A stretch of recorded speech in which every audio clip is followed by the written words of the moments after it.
Hello ಎಲ್ಲರಿಗೂ. Already ನಾನು HTML ಮತ್ತೆ CSS ಬೇಸಿಕ್ಸ್ ಅನ್ನು ನಾನು ಕಲಿಸಿದ್ದೇನೆ ನಿಮಗೆ. ಈ ವಿಡಿಯೋದಲ್ಲಿ ನಾನು ನಿಮಗೆ ಯಾವ ರೀತಿ ಜಾವಾ ಸ್ಕ್ರಿಪ್ಟ್ ಅನ್ನು ನೀವು ಕಲಿಬಹುದು ಮತ್ತೆ ಅದನ್ನು HTML ಮತ್ತೆ CSS ಒಟ್ಟಿಗೆ ಯೂಸ್ ಮಾಡಬಹುದು ಅಂತ ಹೇಳಿ ಕಲಿಸ್ತೇನೆ. ಸೊ ಅದರಿಂದಾಗಿ ನೀವು ಈ ವಿಡಿಯೋ ಸೀರೀಸ್ ಅನ್ನು ಫಾಲೋ ಮಾಡ್ತಿದ್ರೆ ವಿಡಿಯೋಗೆ ಲೈಕ್ ಕೊಡಿ, ಕಮೆಂಟ್ ಸೆಕ್ಷನ್ ಅಲ್ಲಿ ಹಾಕಿ ನಿಮಗೆ ಈ ಸೀರೀಸ್ ಅಲ್ಲಿ ತುಂಬಾ ವಿಡಿಯೋಸ್ ಬೇಕು ಅಂತ.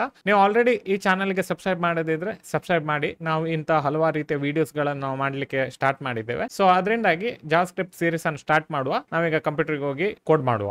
ಓಕೆ, ಫಸ್ಟ್ ಆಫ್ ಆಲ್ ನಾವು ಎಂತ ಕೋಡ್ ಮಾಡೋಕ್ಕಿಂತ ಮುಂಚೆ ನಾವು ಒಂದ್ಸರಿ ಗೂಗಲ್ ಮಹಾರಾಜರ ಹತ್ರ ಹೋಗುವ. ಇಲ್ಲಿ ಹೋಗಿ ನಿಮ್ಮ ಹತ್ರ ಆಲ್ರೆಡಿ VS ಕೋಡ್ ಡೌನ್ಲೋಡ್ ಆಗಿರೋದಿದ್ರೆ ನೀವು VS ಕೋಡ್ ಅಂತ ಟೈಪ್ ಮಾಡಿ ಇಲ್ಲಿ VS ಕೋಡ್ ಅವರ ವೆಬ್ಸೈಟ್ ಗೆ ಹೋಗಿ ನೀವು ಡೌನ್ಲೋಡ್ ಮಾಡಬಹುದು. ಇಲ್ಲಿ ಡೌನ್ಲೋಡ್ ಬಟನ್ ಉಂಟು.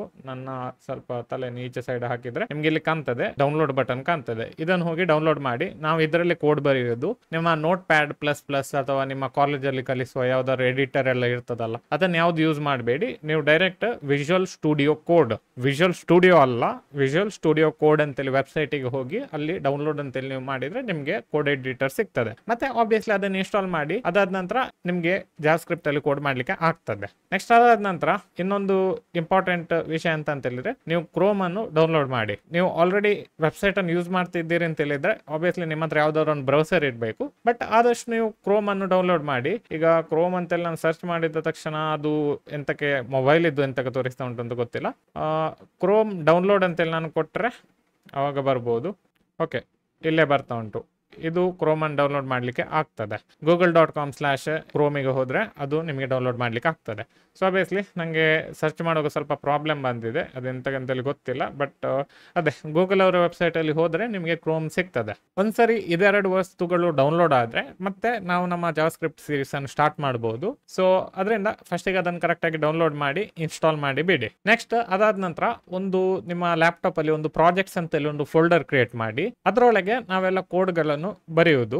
ಸೊ ಹೋಪ್ಫುಲಿ ನೀವು ಕ್ರೋಮ್ ಮತ್ತೆ VS ಕೋಡ್ ಅನ್ನು ಕರೆಕ್ಟ್ ಆಗಿ ಡೌನ್ಲೋಡ್ ಮಾಡಿ ಇನ್ಸ್ಟಾಲ್ ಮಾಡಿದ್ದೀರಿ ಅಂತೆಲ್ಲ ಅನ್ಕೊಳ್ತೇನೆ. ಅದಾದ ನಂತರ ನೀವು ಒಂದು ನಿಮ್ಮ ಲ್ಯಾಪ್ಟಾಪ್ ಅಲ್ಲಿ ಒಂದು ಫೋಲ್ಡರ್ ಕ್ರಿಯೇಟ್ ಮಾಡಿ ಅಲ್ಲಿ ನೀವು ರೈಟ್ ಕ್ಲಿಕ್ ಕೊಟ್ಟು ನೀವು ಅಂತೇಳಿ ಕ್ಲಿಕ್ ಕೊಟ್ಟು ಫೋಲ್ಡರ್ ಅಂತೇಳಿ ಮಾಡಿದ್ರೆ ನಿಮಗೆ ಜಾವಾ ಸ್ಕ್ರಿಪ್ಟ್ ಇದು ಫೋಲ್ಡರ್ ಅಥವಾ ಜಾವಾ ಸ್ಕ್ರಿಪ್ಟ್ ಇದು ಪ್ರಾಜೆಕ್ಟ್ ಫೋಲ್ಡರ್ ಅನ್ನು ಕ್ರಿಯೇಟ್ ಮಾಡಬಹುದು. ಇಲ್ಲಿ ನಾನು hello JS ಅಂತೇಳಿ ಕ್ರಿಯೇಟ್ ಮಾಡ್ತೇನೆ. ನೀವು ಇಲ್ಲಿ ನೋಡಿದ್ರೆ ನಾನು hello-js ಅಂತೇಳಿ ಹಾಕಿದ್ದೇನೆ. ಅದೆಂತಕ್ಕಂತ ಹೇಳಿದ್ರೆ ನಾವು ಯೂಶುವಲಿ ಫೋಲ್ಡರ್ಗಳು ಕ್ರಿಯೇಟ್ ಮಾಡುವಾಗ ಡ್ಯಾಶ್ ಹಾಕಿ ಕ್ರಿಯೇಟ್ ಮಾಡ್ತೇವೆ. ನೀವು hello ಸ್ಪೇಸ್ JS ಅಂತೇಳಿ ಅಂತದೆಲ್ಲ ಫೋಲ್ಡರ್ಗಳನ್ನು ಕ್ರಿಯೇಟ್ ಮಾಡ್ಲಿಕ್ಕೆ ಹೋಗಬೇಡಿ. ಎಂತಕ್ಕಂದ್ರೆ ನಾವು ಟರ್ಮಿನಲ್ ಅಲ್ಲಿ ಆಕ್ಸೆಸ್ ಮಾಡುವಾಗ ಅವಾಗ ನಮಗೆ ಡ್ಯಾಶ್ ಇದ್ರೆ ಸ್ವಲ್ಪ ಸುಲಭದಲ್ಲಿ ಆಕ್ಸೆಸ್ ಮಾಡ್ಲಿಕ್ಕೆ ಆಗ್ತದೆ. ಒಂದ್ಸರಿ ಅದು ಆದ ನಂತರ ನೀವು ಇಲ್ಲಿ ರೈಟ್ ಕ್ಲಿಕ್ ಕೊಟ್ಟು ಶೋ ಮೋರ್ ಅಂತೇಳಿ ಕೊಟ್ಟು ಇಲ್ಲಿ ಓಪನ್ ವಿತ್ ಕೋಡ್ ಅಂತೇಳಿ ಕೊಟ್ರೆ ಆ ಪರ್ಟಿಕ್ಯುಲರ್ ಫೋಲ್ಡರ್ ಓಪನ್ ಆಗ್ತದೆ. VS ಕೋಡ್ ಅಲ್ಲಿ ನೀವು ಕರೆಕ್ಟ್ ಆಗಿ ನೋಡ್ಬೇಕು.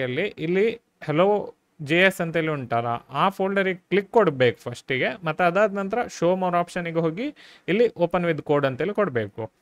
ಇಲ್ಲದಿದ್ರೆ ನೀವು ವಿಜುವಲ್ ಸ್ಟುಡಿಯೋ ಕೋಡ್ ಅನ್ನು ಓಪನ್ ಮಾಡಿ ನೀವು ಈ ಫೋಲ್ಡರ್ ಅನ್ನು ಈ ರೀತಿ ಡ್ರ್ಯಾಗ್ ಮಾಡಿದ್ರು ಸಹ ಆಗ್ತದೆ. ಸೊ ಹೀಗೆ ಡ್ರ್ಯಾಗ್ ಮಾಡಿದ್ರೆ ಅವಾಗ ಸಹ hello.js ಪ್ರಾಜೆಕ್ಟ್ ಓಪನ್ ಆಗ್ತದೆ. ಅದಾದ ನಂತರ ನಾನು ಇಲ್ಲಿ ಫಸ್ಟಿಗೆ ಪ್ಲಸ್ ಅಂತೇಳಿ ಉಂಟಲ್ಲ ಫೋಲ್ಡರ್ ಇದು ಅಲ್ಲಿ ಕ್ಲಿಕ್ ಕೊಟ್ಟು index.html ಅಂತೇಳಿ ಟೈಪ್ ಮಾಡ್ತೇನೆ.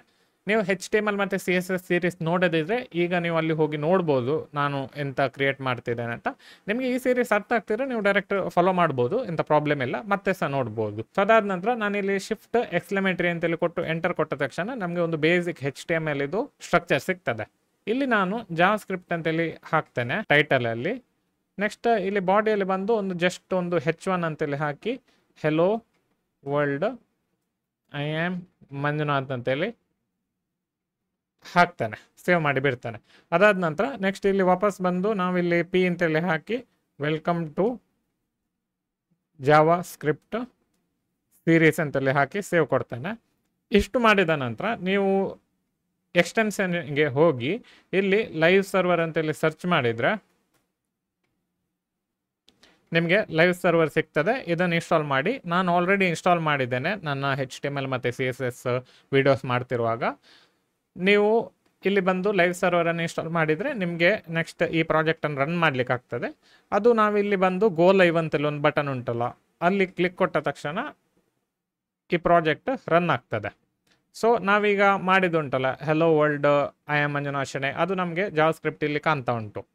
ಸೊ ನಮಗೆ ಈಗ ಜಾವಾ ಸ್ಕ್ರಿಪ್ಟ್ ಕೋಡ್ ಬರಿಬೇಕಿದ್ರೆ ನಾವು ಫಸ್ಟಿಗೆ ಇಲ್ಲಿ HTMLಗೆ ಹೋಗಿ ಇಲ್ಲಿ ಬಾಡಿ ಅಂತೇಳಿ ಉಂಟಲ್ಲ ಅದರ ಒಳಗೆ ನಾವು ಇಲ್ಲಿ ಸ್ಕ್ರಿಪ್ಟ್ ಅಂತೇಳಿ ಹಾಕಿ ಇದರೊಳಗೆ ನಾವೆಂತ ಬರಿತೇವಲ್ಲ ಅದು ಜಾವಾ ಸ್ಕ್ರಿಪ್ಟಲ್ಲಿ ನಮಗೆ ಯೂಸ್ ಮಾಡಲಿಕ್ಕೆ ಆಗ್ತದೆ.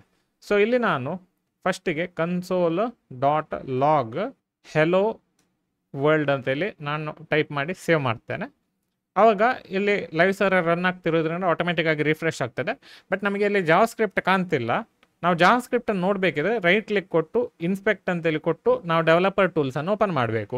ನೀವೀಗ ಕ್ರೋಮ್ ಯೂಸ್ ಮಾಡ್ತಿದ್ರೆ ಅಥವಾ ಫೈರ್ಫಾಕ್ಸ್ ಯೂಸ್ ಮಾಡ್ತಿದ್ರೆ ಅದರಲ್ಲಿ ಬೇರೆ ಮೆಥಡ್ ಇರ್ಬೋದು. ಸೊ ಅದರಿಂದ ಇದಕ್ಕೆ ಡೆವಲಪರ್ ಟೂಲ್ಸ್ ಅಂತೇಳಿ ಹೇಳೋದು, ಅದನ್ನು ನೀವು ಓಪನ್ ಮಾಡಿದರೆ ನಿಮಗೆ ಸಿಗ್ತದೆ. ನೀವು ಇಲ್ಲಿ ಮೆನುವಿಗೆ ಹೋಗಿ ಸಹ ನೀವು ಡೆವಲಪರ್ ಟೂಲ್ಸನ್ನು ಓಪನ್ ಮಾಡಲಿಕ್ಕೆ ಆಗ್ತದೆ. ನೆಕ್ಸ್ಟ್ ಅದಾದ ನಂತರ ನಮಗೆ ಇಲ್ಲಿ ಕನ್ಸೋಲ್ ಅಂತೇಳಿ ಉಂಟಲ್ಲ, ಇದು ನಮ್ಮ ಫೇವ್ರೇಟ್ ಪಾರ್ಟ್ ನಮ್ಮ ಜಾವಾ ಸ್ಕ್ರಿಪ್ಟ್ ಸೀರೀಸಲ್ಲಿ. ಎಂತಕ್ಕಂದರೆ ನಾವು ಆಲ್ಮೋಸ್ಟ್ ಇದರಲ್ಲೇ ತುಂಬ ವಿಷಯಗಳನ್ನೆಲ್ಲ ಚೆಕ್ ಮಾಡಲಿಕ್ಕೆ ಇರ್ತದೆ. ಎಂಥಾರು ಎರರ್ ಬಂದರೆ ನಮ್ಗೆ ಇಲ್ಲೇ ಕಾಣೋದು ಜಾವಾ ಸ್ಕ್ರಿಪ್ಟ್ ಇದು. ಸೊ ಅದರಿಂದಾಗಿ ನಿಮಗೆ ಈ ಕನ್ಸೋಲ್ ಉಂಟಲ್ಲ ಇದನ್ನು ಕರೆಕ್ಟಾಗಿ ನೀವು ನೋಡಬೇಕು. ಮತ್ತು ಎಂಥಾದ್ರೂ ಪ್ರಾಬ್ಲಮ್ ಇದ್ದರೆ ನಾನಿಲ್ಲಿ ಟೈಪ್ ಮಾಡಿದ್ದಾನಲ್ಲ console dot log hello world, ಅದೇ ರೀತಿ ನೀವು ಮಾಡಿದರೆ ನಿಮಗೆ ಕರೆಕ್ಟಾಗಿ ಇಲ್ಲಿ ನಿಮಗೆ ಹೆಲೋ ವರ್ಲ್ಡ್ ಅಂತೇಳಿ ಕಾಣ್ತದೆ. ಜಾವಾ ಸ್ಕ್ರಿಪ್ಟಲ್ಲಿ ವೇರಿಯೇಬಲ್ಸ್ ಕ್ರಿಯೇಟ್ ಮಾಡೋದು ತುಂಬ ಸುಲಭ. ಸೊ ನಮಗೆ ವೇರಿಯೇಬಲ್ ಕ್ರಿಯೇಟ್ ಮಾಡಲಿಕ್ಕೆ ನಾವು ಜಸ್ಟ್ ವಾರ್ ಅಂತೇಳಿ ಹಾಕಿ MSG ಅಂತೇಳಿ ವೇರಿಯೇಬಲಿಗೆ ನೇಮ್ ಕೊಟ್ಟರೆ ಇಲ್ಲಿ ನಾವು ಎಂತ ಬೇಕೋ ಅದನ್ನು ಬರಿಬೋದು. ನಾನಿಲ್ಲಿ ಆಮ್ ಮಂಜುನಾಥ್ ಅಂತೇಳಿ ಹಾಕಿ ಸೇವ್ ಕೊಡ್ತಿದ್ದೇನೆ.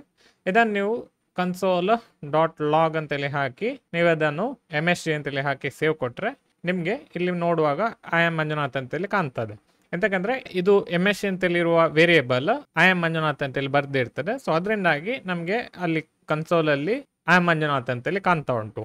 ಅದೇ ರೀತಿ ಕಾನ್ಸ್ಟೆಂಟ್ ಬೇಕಿದ್ರೆ ನಾವಿಲ್ಲಿ ಕಾನ್ಸ್ಟೆಂಟ್ ಅಂತೇಳಿ ಕೊಟ್ಟು ಪೈ ಅಂತೇಳಿ ಕೊಟ್ಟು ಅಥವಾ ಬೇರೆ ಎಂತಾದ್ರೂ ಬೇಕಿದ್ರೆ ಕೊಡ್ಬೋದು. ನಿಮಗೆ 3.1 ಸಮಥಿಂಗ್ ಅಂತೇಳೆಲ್ಲ ಇರ್ತದಲ್ಲ, ನನಗೆ ನೆನಪಿಲ್ಲ ಪೈದು ವ್ಯಾಲ್ಯೂ 14 ಕಾಣ್ತದೆ.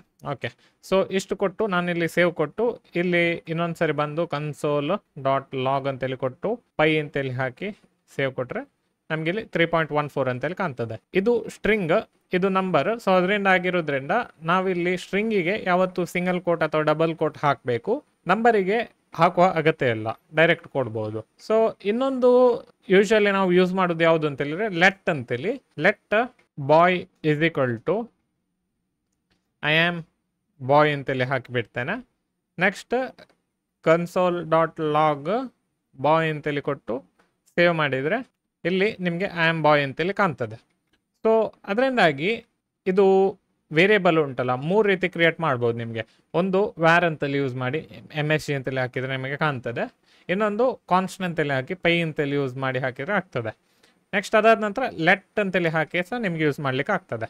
ಡಿಫ್ರೆನ್ಸ್ ಎಂತ ಅಂತ ಹೇಳಿದ್ರೆ ನಾನೀಗ ಇದು MSG ಉಂಟಲ್ಲ ಇದನ್ನು ಕಟ್ ಮಾಡಿ ನಾನು ಇಲ್ಲಿ ಪೇಸ್ಟ್ ಮಾಡಿದರೆ, ಅಂದರೆ ನಾನು ಈ ವಾರ್ MSG ಅಂತೇಳಿ ಕ್ರಿಯೇಟ್ ಮಾಡೋಕ್ಕಿಂತ ಮುಂಚೆ ನಾನು ಈ MSG ಅಂತೇಳಿ ಆಕ್ಸೆಸ್ ಮಾಡಿದರೆ ನಮಗೆ ಇಲ್ಲಿ ಅನ್ಡಿಫೈನ್ಡ್ ಅಂತೇಳಿ ಬರ್ತದೆ. ಅದಾದ ನಂತರ ಒಂದ್ಸರಿ ಅದು ಡಿಫೈನ್ ಆದ ನಂತರ ನಮಗೆ ಸೇಮನ್ನು ನಾನು ಕಾಪಿ ಮಾಡಿ ಇಲ್ಲಿ ಪೇಸ್ಟ್ ಮಾಡಿದರೆ ನಿಮಗೆ ಅದು ವೇರಿಯೇಬಲ್ ಕರೆಕ್ಟಾಗಿ ತೋರಿಸ್ತದೆ. ನೋಡಿ, ಫಸ್ಟಿಗೆ ಅನ್ಡಿಫೈನ್ಡ್ ಅಂತ ಬರ್ತಾ ಉಂಟು. ಎಂತಕ್ಕಂತ ಹೇಳಿದರೆ ಅದು ವೇರಿಯೇಬಲ್ ಡಿಫೈನ್ ಆಗಿಲ್ಲ, ಅಂದರೆ ವೇರಿಯೇಬಲ್ ನಾವು 17 ಲೈನಲ್ಲಿ ಬರೀತಿರೋದು. ನೆಕ್ಸ್ಟ್ ಒಂದ್ಸರಿ ಅದು ವೇರಿಯೇಬಲ್ ಡಿಫೈನ್ ಆದ ನಂತರ ನಿಮಗೆ ಇಲ್ಲಿ ಐ ಆಮ್ ಮಂಜುನಾಥ್ ಅಂತೇಳಿ ಬರ್ತಾ ಉಂಟು. ಬಟ್ ನಾವು ಅದೇ ರೀತಿ ನಾವು ಇಲ್ಲಿ ಬಂದು ಲೆಟ್ ಅಂತೇಳಿ ಉಂಟಲ್ಲ, let boy is equal to I am boy ಅಂತೇಳಿ ಉಂಟು. ಇದನ್ನು ನಾನು ಕಾಪಿ ಮಾಡಿ ನಾನು ಇಲ್ಲಿ ಪೇಸ್ಟ್ ಮಾಡಿದರೆ, ಅಂದರೆ ಈ ಬಾಯ್ ಕ್ರಿಯೇಟ್ ಆಗೋಕ್ಕಿಂತ ಮುಂಚೆ ನಾನು ಈ ಬಾಯನ್ನು ಆಕ್ಸೆಸ್ ಮಾಡಿ ಲಾಗ್ ಮಾಡಿದರೆ ಅವಾಗ ನಮಗೆ ಎರರ್ ಬರ್ತದೆ. ಸೊ ಅದರಿಂದಾಗಿ ನೀವು ಈ 3ರಲ್ಲಿ ಯಾವುದು ಸಹ ಯೂಸ್ ಮಾಡ್ಬೋದು. ಬಟ್ ಯೂಶಲಿ ನಾನು ಲೆಟ್ ಯೂಸ್ ಮಾಡ್ತೇನೆ ಮತ್ತು ಕಾನ್ಸ್ಟ್ ಯೂಸ್ ಮಾಡ್ತೇನೆ. ನಿಮಗೆ ವಾರ್ ಬೇಕಿದ್ರೆ ವಾರ್ ಸಹ ಯೂಸ್ ಮಾಡ್ಬೋದು, ಎಂಥ ಪ್ರಾಬ್ಲಮ್ ಇಲ್ಲ. ಸೊ ಅದರಿಂದಾಗಿ ಎಂಟೈರ್ಲಿ ಅಪ್ ಟು ಯು, ನಿಮಗೆ ಯಾವ ರೀತಿ ಯೂಸ್ ಮಾಡ್ಬೋದು ಅದು ಯೂಸ್ ಮಾಡ್ಬೋದು. ಸೊ ಅದರಿಂದ ಈ ವಿಡಿಯೋದಲ್ಲಿ ನಾನು ಜಸ್ಟ್ ನಿಮಗೆ ಯಾವ ರೀತಿ ವಾರ್, ಕಾನ್ಸ್ಟ್ ಮತ್ತು ಲೆಟ್ ಯೂಸ್ ಮಾಡ್ಬೋದು ಅಂತೇಳಿ ಹೇಳಿದೆ. ಫಂಕ್ಷನ್ ಕ್ರಿಯೇಟ್ ಮಾಡೋದು ತುಂಬ ಸುಲಭ ಜಾವಾ ಸ್ಕ್ರಿಪ್ಟಲ್ಲಿ. ನಾನು ಇಲ್ಲಿ ಬಂದು ಫಂಕ್ಷನ್ ಅಂತೇಳಿ ಒಂದು ಕೀವರ್ಡನ್ನು ಯೂಸ್ ಮಾಡಿ ಹೆಲೋ ಫಂಕ್ಷನ್ ಅಂತೇಳಿ ಒಂದು ಫಂಕ್ಷನ್ ನೇಮ್ ಕೊಟ್ಟರೆ ಮತ್ತು ಇಲ್ಲಿ ಒಂದು ರೌಂಡೆಡ್ ಬ್ರ್ಯಾಕೆಟ್ ಹಾಕಿ ಕರ್ಲಿ ಬ್ರೇಸಸ್ ಹಾಕಿದರೆ ಆ ಫಂಕ್ಷನ್ ಕ್ರಿಯೇಟ್ ಆಗ್ತದೆ. ಇಲ್ಲಿ ನಾನು ಜಸ್ಟ್ ನಮಗೆ ಒಂದು ಅರ್ಥ ಆಗ್ಲಿಕ್ಕೋಸ್ಕರ console dot log hello from function ಅಂತೇಳಿ ಹಾಕಿ ಸೇವ್ ಕೊಟ್ಟರೆ ನಮಗೆ ಇಲ್ಲಿ ಬಂದು ನೋಡಿದರೆ ಎಂತ ಕಾಣೋದಿಲ್ಲ. ಬಟ್ ವೇರಾಸ್ ನಾವು ಇಲ್ಲಿ ಬಂದು ಈ ಫಂಕ್ಷನನ್ನು ಕಾಲ್ ಮಾಡಿದರೆ ಹೆಲೋ ಫಂಕ್ಷನ್ ಅಂತೇಳಿ ಹಾಕಿ ಈ ಫಂಕ್ಷನನ್ನು ಕಾಲ್ ಮಾಡಿದರೆ ಆವಾಗ ನಮಗೆ ಕಾಣ್ತದೆ. ಬಟ್ ಇದು ಕಾಣುವುದಿಲ್ಲ ಅಟ್ ದ ಮೂಮೆಂಟ್ ಅಂತಕ್ಕಂದ್ರೆ ಇಲ್ಲಿ ಎರರ್ ಉಂಟು. ಸೊ ಅದರಿಂದಾಗಿ ನಾವು ಫಸ್ಟಿಗೆ ಈ ಎರರನ್ನು ಫಿಕ್ಸ್ ಮಾಡುವ.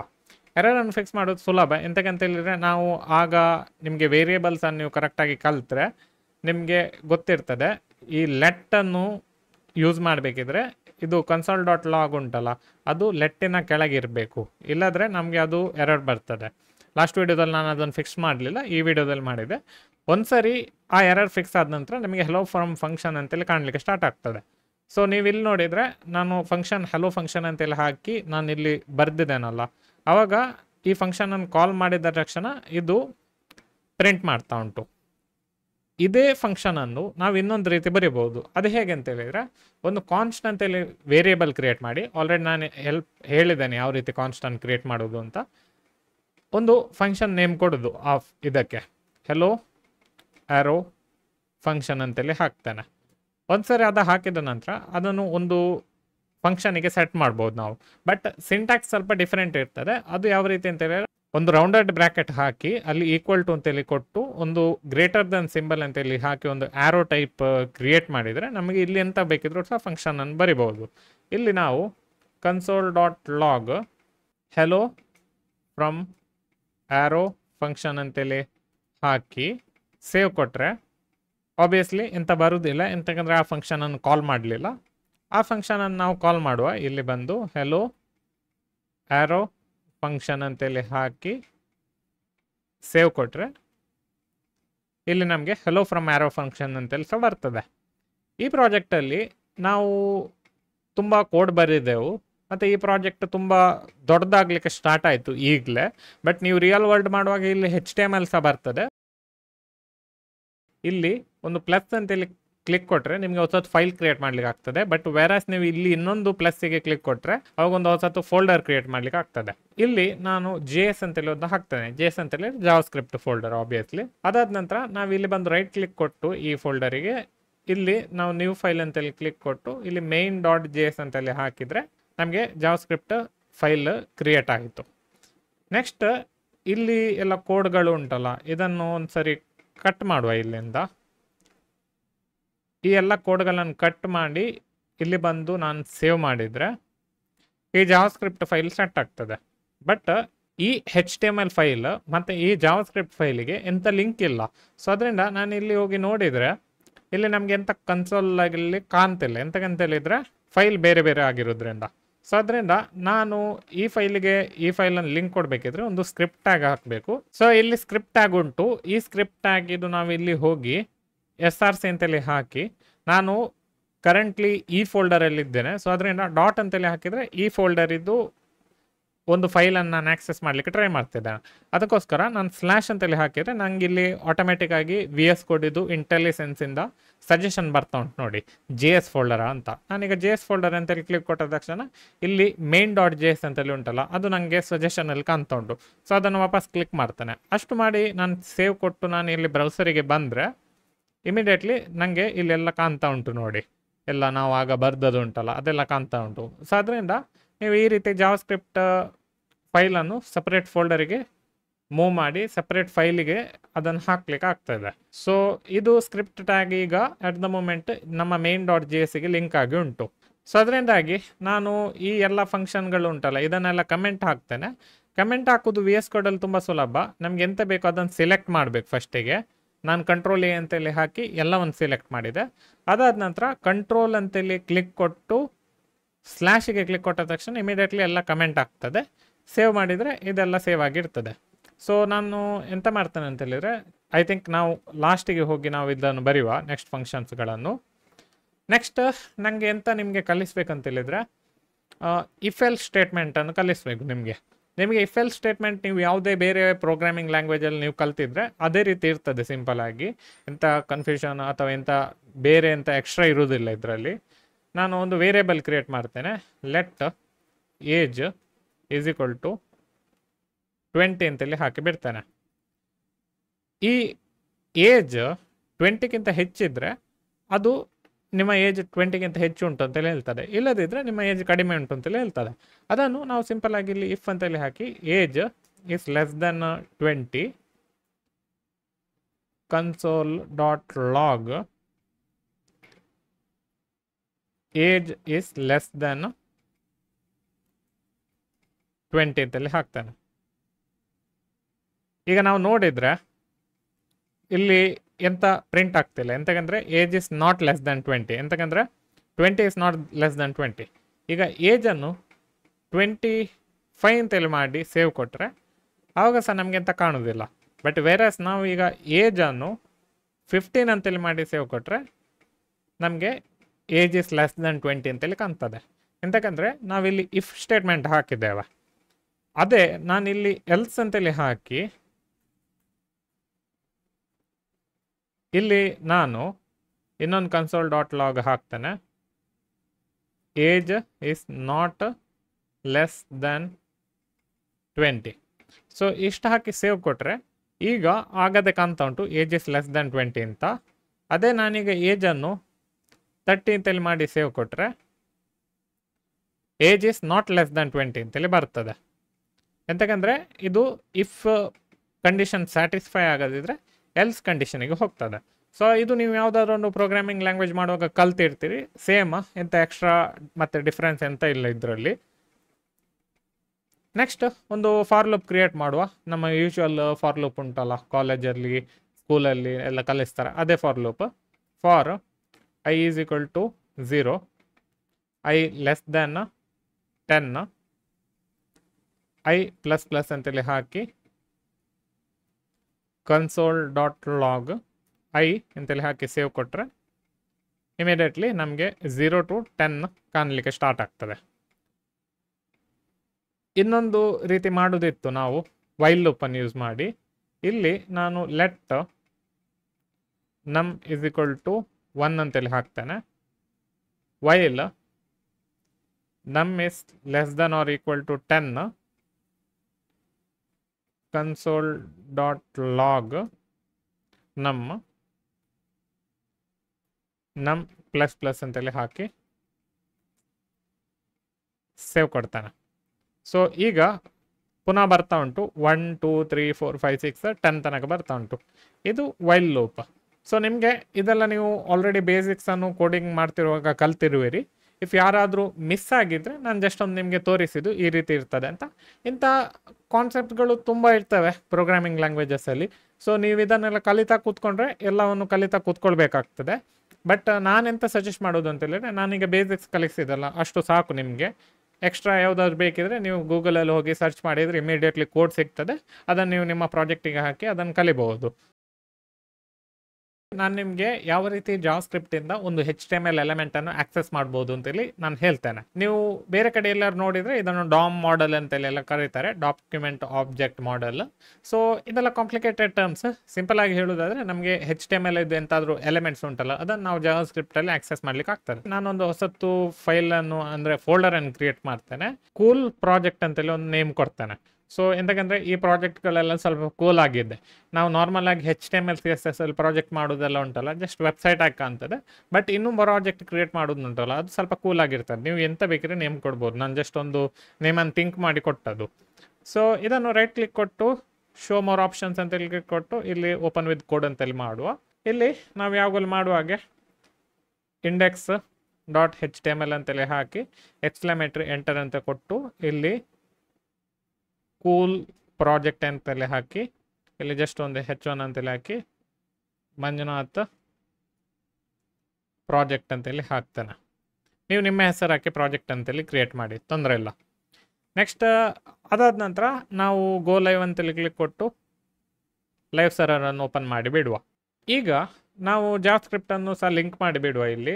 ಇಲ್ಲಿ ಹೊಸತು ಫೋಲ್ಡರ್ ಕ್ರಿಯೇಟ್ ಮಾಡಿ JS ಅಂತೇಳಿ ಹಾಕಿ ಇದರೊಳಗೆ ಇನ್ನೊಂದು ಫೈಲನ್ನು ಕ್ರಿಯೇಟ್ ಮಾಡಿ main.js ಅಂತೇಳಿ ಕೊಟ್ಟರೆ ನಮಗೆ ಜಾವಾಸ್ಕ್ರಿಪ್ಟ್ ಫೈಲ್ ಕ್ರಿಯೇಟ್ ಆಗ್ತದೆ. ಇಲ್ಲಿ console.log hello world ಅಂತೇಳಿ ಟೈಪ್ ಮಾಡ್ತೇನೆ.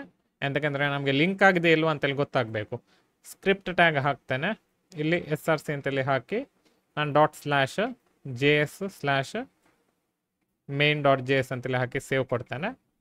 ನಾನು ಇಲ್ಲಿ ನೋಡಿದರೆ ಈಗ ರೈಟ್ ಕ್ಲಿಕ್ ಕೊಟ್ಟು ಇನ್ಸ್ಪೆಕ್ಟ್ ಅಂತೇಳಿ ಮಾಡಿದರೆ ನನಗೆ ಇಲ್ಲಿ ಹೆಲೋ ವರ್ಲ್ಡ್ ಸಿಗ್ತದೆ, ಅಂದರೆ ಜಾವಾಸ್ಕ್ರಿಪ್ಟ್ ಲಿಂಕ್ ಆಗಿದೆ ಅಂತೇಳಿ ಅರ್ಥ.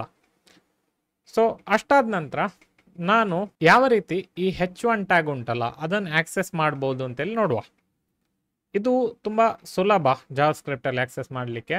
ಫಸ್ಟಿಗೆ ನಾವೊಂದು ವೇರಿಯೇಬಲ್ ಕ್ರಿಯೇಟ್ ಮಾಡುವ. Const project name is equal to document dot. ಈಗ ಈ ಡಾಕ್ಯುಮೆಂಟ್ ಉಂಟಲ್ಲ ಇದು ಇಡೀ ಡಾಕ್ಯುಮೆಂಟ್ ಅನ್ನು ರೆಫರ್ ಮಾಡ್ತಾ ಉಂಟು. ಸೊ ಅದರಿಂದ ಇಲ್ಲಿ ನಮಗೆ ಪರ್ಟಿಕ್ಯುಲರ್ ಆಗಿ ಈ H1 ಟ್ಯಾಗ್ ಅನ್ನು ಸಿಲೆಕ್ಟ್ ಮಾಡಬೇಕಲ್ಲ, ಅದಕ್ಕೋಸ್ಕರ ನಾನು ಕ್ವೆರಿ ಸಿಲೆಕ್ಟರ್ ಅಂತೇಳಿ ಹಾಕಿ ಇಲ್ಲಿ ನಮಗೆ ಈಗ ಅಟ್ ದ ಮೂಮೆಂಟ್ ನಾವು H1 ಮಾತ್ರ ಟ್ಯಾಗ್ ಇರೋದು, ಒಂದೇ ಟ್ಯಾಗ್ ಇರೋದು. ಸೊ ಅದರಿಂದ ಇಲ್ಲಿ ಡೈರೆಕ್ಟ್ ನಾವು H1 ಅಂತೇಳಿ ಟೈಪ್ ಮಾಡಿ ಸೇವ್ ಕೊಟ್ಟು ಇಲ್ಲಿ ಬಂದು console dot log project name ಅಂತೇಳಿ ಹಾಕಿ ಸೇವ್ ಕೊಟ್ಟರೆ ಇಮಿಡಿಯೇಟ್ಲಿ ನಮಗೆ ಇಲ್ಲಿ H1 ಟ್ಯಾಗ್ ಕಾಣಲಿಕ್ಕೆ ಸ್ಟಾರ್ಟ್ ಆಗ್ತದೆ.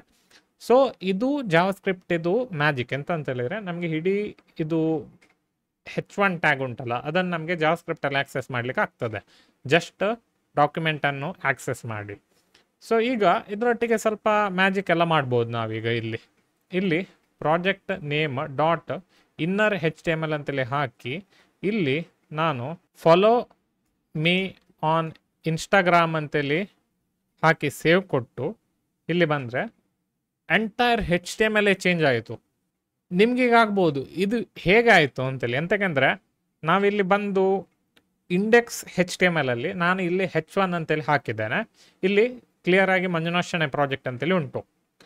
ಬಟ್ ನಾವು ಇಲ್ಲಿ ಬಂದು ನೋಡುವಾಗ ಇಲ್ಲಿ ಎಂಟೈರ್ ಟೆಕ್ಸ್ಟೇ ಚೇಂಜ್ ಆಗಿ ಉಂಟು.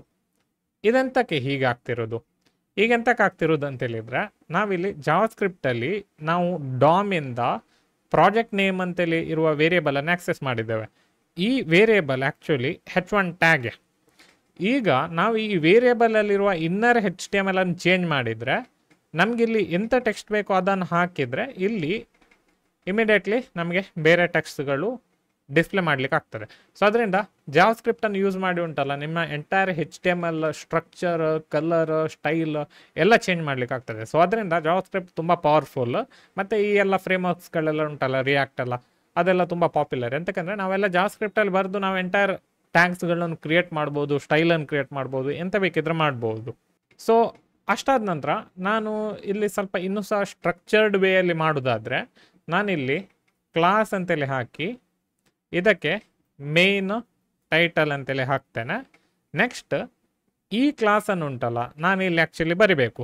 ಈ ಕ್ಲಾಸನ್ನು ಬರೆಯೋದು ಹೇಗೆ? ನಾವು CSS ಅಲ್ಲಿ ಕ್ಲಾಸನ್ನು ಯಾವ ರೀತಿ ಬರೆಯೋದು ಅದೇ ರೀತಿ ನಾವಿಲ್ಲಿ ಬರೆಯೋದು. ಡಾಟ್ ಮೇನ್ ಟೈಟಲ್ ಅಂತೇಳಿ ಹಾಕಿ ಸೇವ್ ಕೊಟ್ಟರೆ ಸೇಮ್ ಇರ್ತದೆ, ಎಂಥ ಡಿಫರೆನ್ಸ್ ಇಲ್ಲ. ಎಂತಕ್ಕಂದರೆ H1 ಇರೋದು ಮೇನ್ ಟೈಟಲಲ್ಲಿ. ಸೊ ಈ H1 ಉಂಟಲ್ಲ ಮೇನ್ ಟೈಟಲಲ್ಲಿ ಎಲ್ಲ ಆಪ್ಷನ್ಸ್ಗಳು ಉಂಟು ಇದರಲ್ಲಿ. ಈಗ ನಮಗೆ ಎಂಟೈರ್ ಡಾಮೆ ಬರ್ತಾ ಉಂಟು ಅದರಿಂದ. ಸೊ ಅದರಿಂದ ಜಾವಾಸ್ಕ್ರಿಪ್ಟ್ ತುಂಬ ಪವರ್ಫುಲ್. ನಾನು ನಿಮಗೆ ತುಂಬ ಸರಿ ಹೇಳಿದೆ ಎಂತಕ್ಕೆ ಜಾವಾಸ್ಕ್ರಿಪ್ಟ್ ಪಾಪ್ಯುಲರ್ ಮತ್ತು ಪವರ್ಫುಲ್ ಅಂತೇಳಿ. ಸೊ ಅದನ್ನು ರಿಪೀಟ್ ಮಾಡಲಿಕ್ಕೆ ನಾನು ಇಷ್ಟಪಡೋದಿಲ್ಲ. ನೆಕ್ಸ್ಟ್ ಇನ್ನೊಂದು ಆಪ್ಷನ್ ಎಂತ ಅಂತೇಳಿದರೆ ಇಲ್ಲಿ ನಾನು ಸಬ್ ಟೈಟಲ್ ಅಂತೇಳಿ ಹಾಕ್ತಾರೆ. ಇಲ್ಲಿ ನಾನು ಜಸ್ಟ್ ಒಂದು ಪ್ರಾಜೆಕ್ಟ್ ನೇಮ್ ಅಂತೇಳಿ ಹಾಕಿ ಸೇವ್ ಕೊಡ್ತೇನೆ. ಇಲ್ಲಿ ನೋಡಿದರೆ ನಮಗೆ ವಾಪಸ್ ಇಲ್ಲಿ ಕಾಣ್ತದೆ ಪ್ರಾಜೆಕ್ಟ್ ನೇಮ್ ಅಂತ. ನೆಕ್ಸ್ಟ್ ಇಲ್ಲಿ ಬಂದು ನಾನು ಇದು ಕ್ಲಾಸ್ ಬದಲು ID ಅಂತೇಳಿ ಮಾಡ್ತೇನೆ, ಆವಾಗ ಸಹ ನಮಗೆ ಕಾಣ್ತದೆ. ಈಗ ನಾನು ಇಲ್ಲಿ ಬಂದು ಕಾನ್ಸ್ಟ್ ಅನದರ್ ಪ್ರಾಜೆಕ್ಟ್ ಅಂತೇಳಿ ಹಾಕಿ ಈಕ್ವಲ್ ಟು ಕೊಟ್ಟು ಡಾಕ್ಯುಮೆಂಟ್ ಡಾಟ್ ಕ್ವೆರಿ ಸಿಲೆಕ್ಟರ್ ಇಲ್ಲಿ ಹ್ಯಾಶ್ ಸಬ್ ಟೈಟಲ್ ಅಂತೇಳಿ ಹಾಕಿ ಇದನ್ನು ಲಾಗ್ ಮಾಡಿದರೆ ಆವಾಗ ನಮಗೆ ಸಬ್ ಟೈಟಲ್ ಕಾಣ್ತಾ ಉಂಟು. ಇದರೊಳಗೆ ತುಂಬ ಡಾಮ್ಗಳು ಸಹ ಅವೈಲೇಬಲ್ ಇದೆ. ಬಟ್ ಎಟ್ ದ ಮೂಮೆಂಟ್ ನಮಗೆ ಸಬ್ ಟೈಟಲ್ ಪ್ರಾಜೆಕ್ಟ್ ನೇಮ್ ಅಂತೇಳಿ ಮಾತ್ರ ಕಾಣ್ತಾ ಉಂಟು. ಸೊ ಇಲ್ಲಿ ಬಂದು ಇದನ್ನು ಸಹ ಚೇಂಜ್ ಮಾಡ್ಬೋದು. ಅನದರ್ ಪ್ರಾಜೆಕ್ಟ್ ನೇಮ್ ಅಂತೇಳಿ ಹಾಕಿ ಡಾಟ್ ಇನ್ನರ್ HTML ಅಂತೇಳಿ ಹಾಕಿ ಇಲ್ಲಿ ನೌ ಐ ಆಮ್ ಚೇಂಜ್ಡ್ ಅಂತೇಳಿ ಹಾಕಿ ಸೇವ್ ಕೊಡೋದಿಲ್ಲ ನಾನು ಎಟ್ ದ ಮೂಮೆಂಟ್. ಡೈರೆಕ್ಟ್ ನೋಡಿದರೆ ನಿಮಗೆ ಇಲ್ಲಿ ಪ್ರಾಜೆಕ್ಟ್ ನೇಮ್ ಅಂತ ಕಾಣ್ತಾ ಉಂಟು. ಇದನ್ನು ಸೇವ್ ಕೊಟ್ಟ ತಕ್ಷಣ ಇಲ್ಲಿ ಬಂದು ನೋಡಿದರೆ ನಿಮಗೆ ನೌ ಐ ಆಮ್ ಚೇಂಜ್ಡ್ ಅಂತೇಳಿ ಬರ್ತದೆ. ಸೊ ಇದೊಂದು ಒಳ್ಳೆ ವಿಷಯ ಜಾವಾಸ್ಕ್ರಿಪ್ಟ್. ಇದು ನಮಗೆ ಎಂಟೈರ್ ಡಾಮನ್ನು ಆಕ್ಸೆಸ್ ಮಾಡಲಿಕ್ಕೆ ಆಗ್ತದೆ.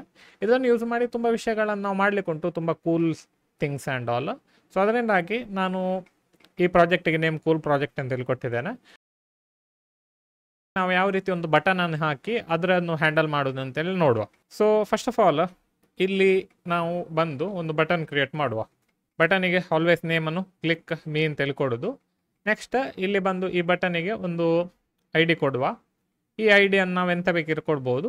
ಮೇನ್ ಬಟನ್ ಅಂತೇಳಿ ಹಾಕಿ ಒಂದು ID ಕೊಟ್ಟೆ. ನೆಕ್ಸ್ಟ್ ನಾನು ಇಲ್ಲಿ ಬಂದು ನೋಡಿದರೆ ಇಲ್ಲಿ ಕ್ಲಿಕ್ ಮೀ ಅಂತೇಳಿ ಉಂಟು. ಕ್ಲಿಕ್ ಮಾಡಿದರೆ ಎಂತ ಆಗ್ತಿಲ್ಲ, ತೊಂದರೆ ಇಲ್ಲ. ನಾವು ಈ ಬಟನನ್ನು ನಮ್ಮ ಜಾವಾ ಸ್ಕ್ರಿಪ್ಟಲ್ಲಿ ಆಕ್ಸೆಸ್ ಮಾಡಿ ಟ್ರೈ ಮಾಡುವ. ಅದಾದ ನಂತರ ಇಲ್ಲಿ ಬಂದು const my button is equal to document dot query selector main hash main button ಅಂತೆಲ್ಲ ಹಾಕಿ ಸೇವ್ ಮಾಡುವ. ನೆಕ್ಸ್ಟ್ ಅದಾದ ನಂತರ ಇಲ್ಲಿ ಬಂದು ಲಾಗ್ ಅಂತೇಳಿ ಹಾಕಿ ಮೈ ಬಟನ್ ಅಂತೇಳಿ ಹಾಕಿ ನೋಡಿ ಇಲ್ಲಿ ಸೇವ್ ಕೊಟ್ಟರೆ ನಮಗೆ ಬಟನ್ ಕಾಣ್ತಾ ಉಂಟು. ಬಟ್ ಕ್ಲಿಕ್ ಮಾಡಿದರೆ ಎಂತ ಆಗ್ತಿಲ್ಲ. ಬಟ್ ನಮಗೀಗ ಬಟನಿಗೆ ಆಕ್ಸೆಸ್ ಸಿಕ್ಕಿದ್ದು. ಸೊ ಆಬ್ವಿಯಸ್ಲಿ ನಮಗೆಲ್ಲ ಆಪ್ರೇಷನ್ ಮಾಡ್ಲಿಕ್ಕೆ ಆಗ್ತದೆ ಅದರಲ್ಲಿ. ಸೊ ಫಸ್ಟ್ ಆಫ್ ಆಲ್ ಇಲ್ಲಿ ಬಂದು ಮೈ ಬಟನ್ ಡಾಟ್ ಆನ್ ಕ್ಲಿಕ್ ಅಂತೇಳಿ ಟೈಪ್ ಕೊಟ್ಟು ಇಲ್ಲಿ ಒಂದು ಆರೋ ಫಂಕ್ಷನ್ ಹಾಕುವ. ಆರೋ ಫಂಕ್ಷನ್ ಹಾಕಿ ನೆಕ್ಸ್ಟ್ ಇಲ್ಲಿ ಬಂದು console dot log I am clicked ಅಂತೇಳಿ ಹಾಕಿ ಸೇವ್ ಕೊಡುವ. ಆವಾಗ ನಾವು ಇಲ್ಲಿ ಬಂದು ನೋಡಿದರೆ ಎಂತ ಕಾಣ್ತಿಲ್ಲ, ಜಸ್ಟ್ ನಮ್ಮದು ಕ್ಲಿಕ್ ಮೀ ಕಾಣ್ತಾ ಉಂಟು. ಇಲ್ಲಿ ಕ್ಲಿಕ್ ಕೊಟ್ಟ ತಕ್ಷಣ ಐ ಆಮ್ ಕ್ಲಿಕ್ಡ್ ಅಂತೇಳಿ ಬರ್ತಾ ಉಂಟು. 2-3 ಸರಿ ಕ್ಲಿಕ್ ಕೊಟ್ಟರೆ 2-3 ಸರಿ ಅದು ಪ್ರಿಂಟ್ ಆಗ್ತಾ ಇರ್ತದೆ. ಸೊ ಅದರಿಂದ ಈ ಬಟನನ್ನು ಕ್ಲಿಕ್ ಮಾಡಿದರೆ ನಮಗೀಗ ಆಕ್ಸೆಸ್ ಸಿಗ್ತಾ ಉಂಟು. ಸ್ವಲ್ಪ ಎಂತಾದರೂ ಕೂಲ್ ಮಾಡುವ ಇದರೊಟ್ಟಿಗೆ. ಇಲ್ಲಿ ಬಂದು ನಾನು ಅಲರ್ಟ್ ಅಂತೇಳಿ ಕೊಟ್ಟು ಐ ಆಮ್ ಕ್ಲಿಕ್ಡ್ ಅಂತೇಳಿ ಕೊಡ್ತೇನೆ, ಸೇವ್ ಕೊಡ್ತೇನೆ.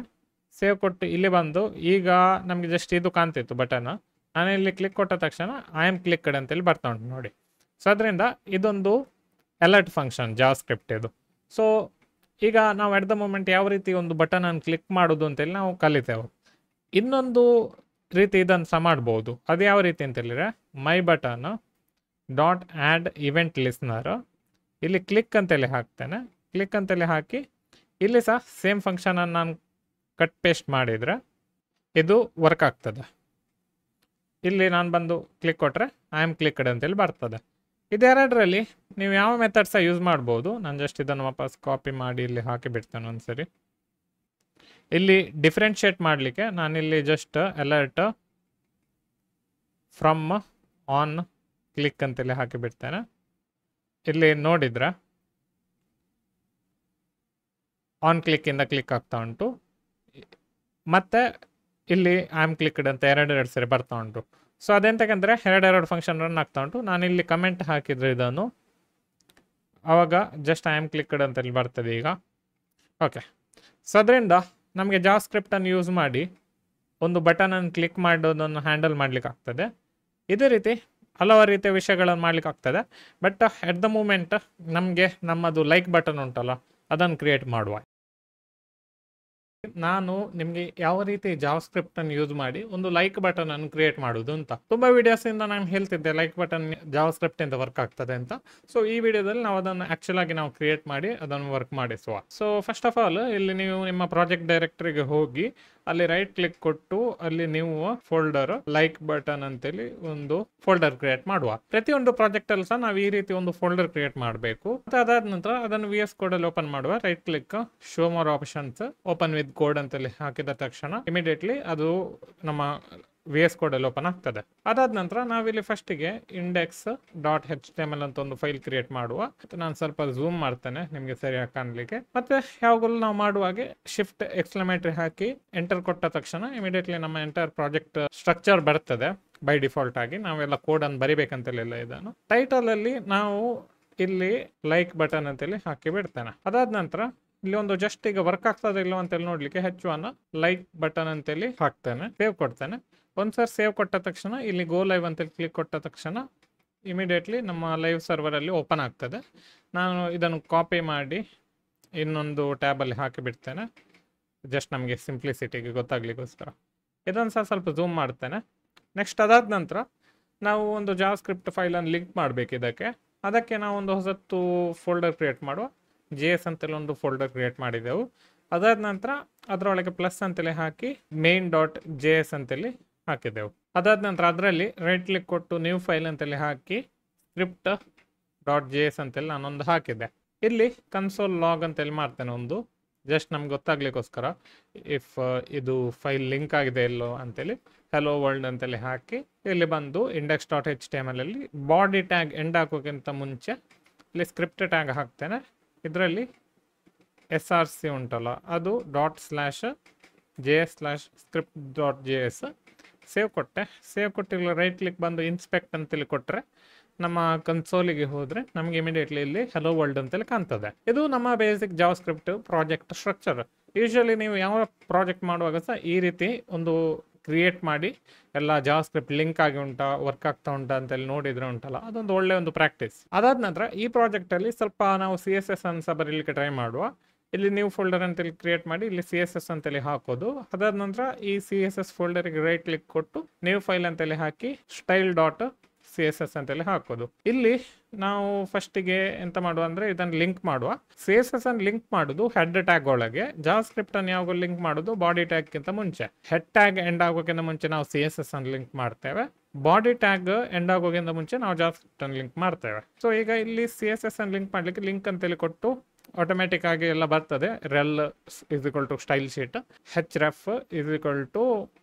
ನಾವು ಈಗ ಹಾಕಬೇಕು ./css/style.css ಇಷ್ಟು ಹಾಕಿ ಸೇವ್ ಕೊಡ್ತೇನೆ. ಸೇವ್ ಕೊಟ್ಟ ತಕ್ಷಣ ನಾವಿಲ್ಲಿ ಫಸ್ಟಿಗೆ ನಾವು ಇಲ್ಲಿ ಬ್ಯಾಕ್ಗ್ರೌಂಡ್ ಕಲರ್ ಕೊಡುವ. ಬ್ಯಾಕ್ಗ್ರೌಂಡ್ ಕಲರ್ #333 ಅಂತೆಲ್ಲ ಹಾಕಿ ಬಿಡ್ತೇನೆ. ಆವಾಗ ನಮ್ಮ ಬಾಡಿದು ಕಲರ್ ಚೇಂಜ್ ಆಗ್ತದೆ, ಅಂದರೆ ಎಂಟೈರ್ ಫೈಲ್ ಇದು ಕಲರ್ ಚೇಂಜ್ ಆಗ್ತಾ ಉಂಟು ಈಗ ಅಟ್ ದ ಮೂಮೆಂಟು. ನೆಕ್ಸ್ಟ್ ಅದಾದ ನಂತರ ಕಲರ್ #FFF ಅಂತೇಳಿ ಹಾಕ್ತೇನೆ. FFF ಅಂತೇಳಿದ್ರೆ ವೈಟ್. ನಿಮಗೆ ಬೇಕಿದ್ರೆ ನೀವು ಇಲ್ಲಿ ಬಂದು ಕ್ಲಿಕ್ ಕೊಟ್ಟು ಚೇಂಜ್ ಮಾಡಲಿಕ್ಕೆ ಸಹ ಆಗ್ತದೆ ನಿಮಗೆ. ಇದನ್ನು ಸಹ ಅದೇ ರೀತಿ ನೀವು ಚೇಂಜ್ ಮಾಡಲಿಕ್ಕೆ ಆಗ್ತದೆ. ಬಟ್ ಎಟ್ ದ ಮೂಮೆಂಟ್ ನಾನು ಸಿಂಪಲ್ ಆಗಿ ಒಂದು ಲೈಕ್ ಬಟನ್ ಅಂತ ಒಂದು ಟ್ಯಾಗ್ ಹಾಕಿದ್ದೇನೆ. ಸೊ ಅದಾದ ನಂತರ ನಮಗೆ ಐ ಥಿಂಕ್ ಎಲ್ಲ ಒಂದು ಟೆಕ್ಸ್ಟ್ ಅಲೈನ್ ಸೆಂಟರ್ ಅಂತೇಳಿ ಹಾಕ್ಬೋದು.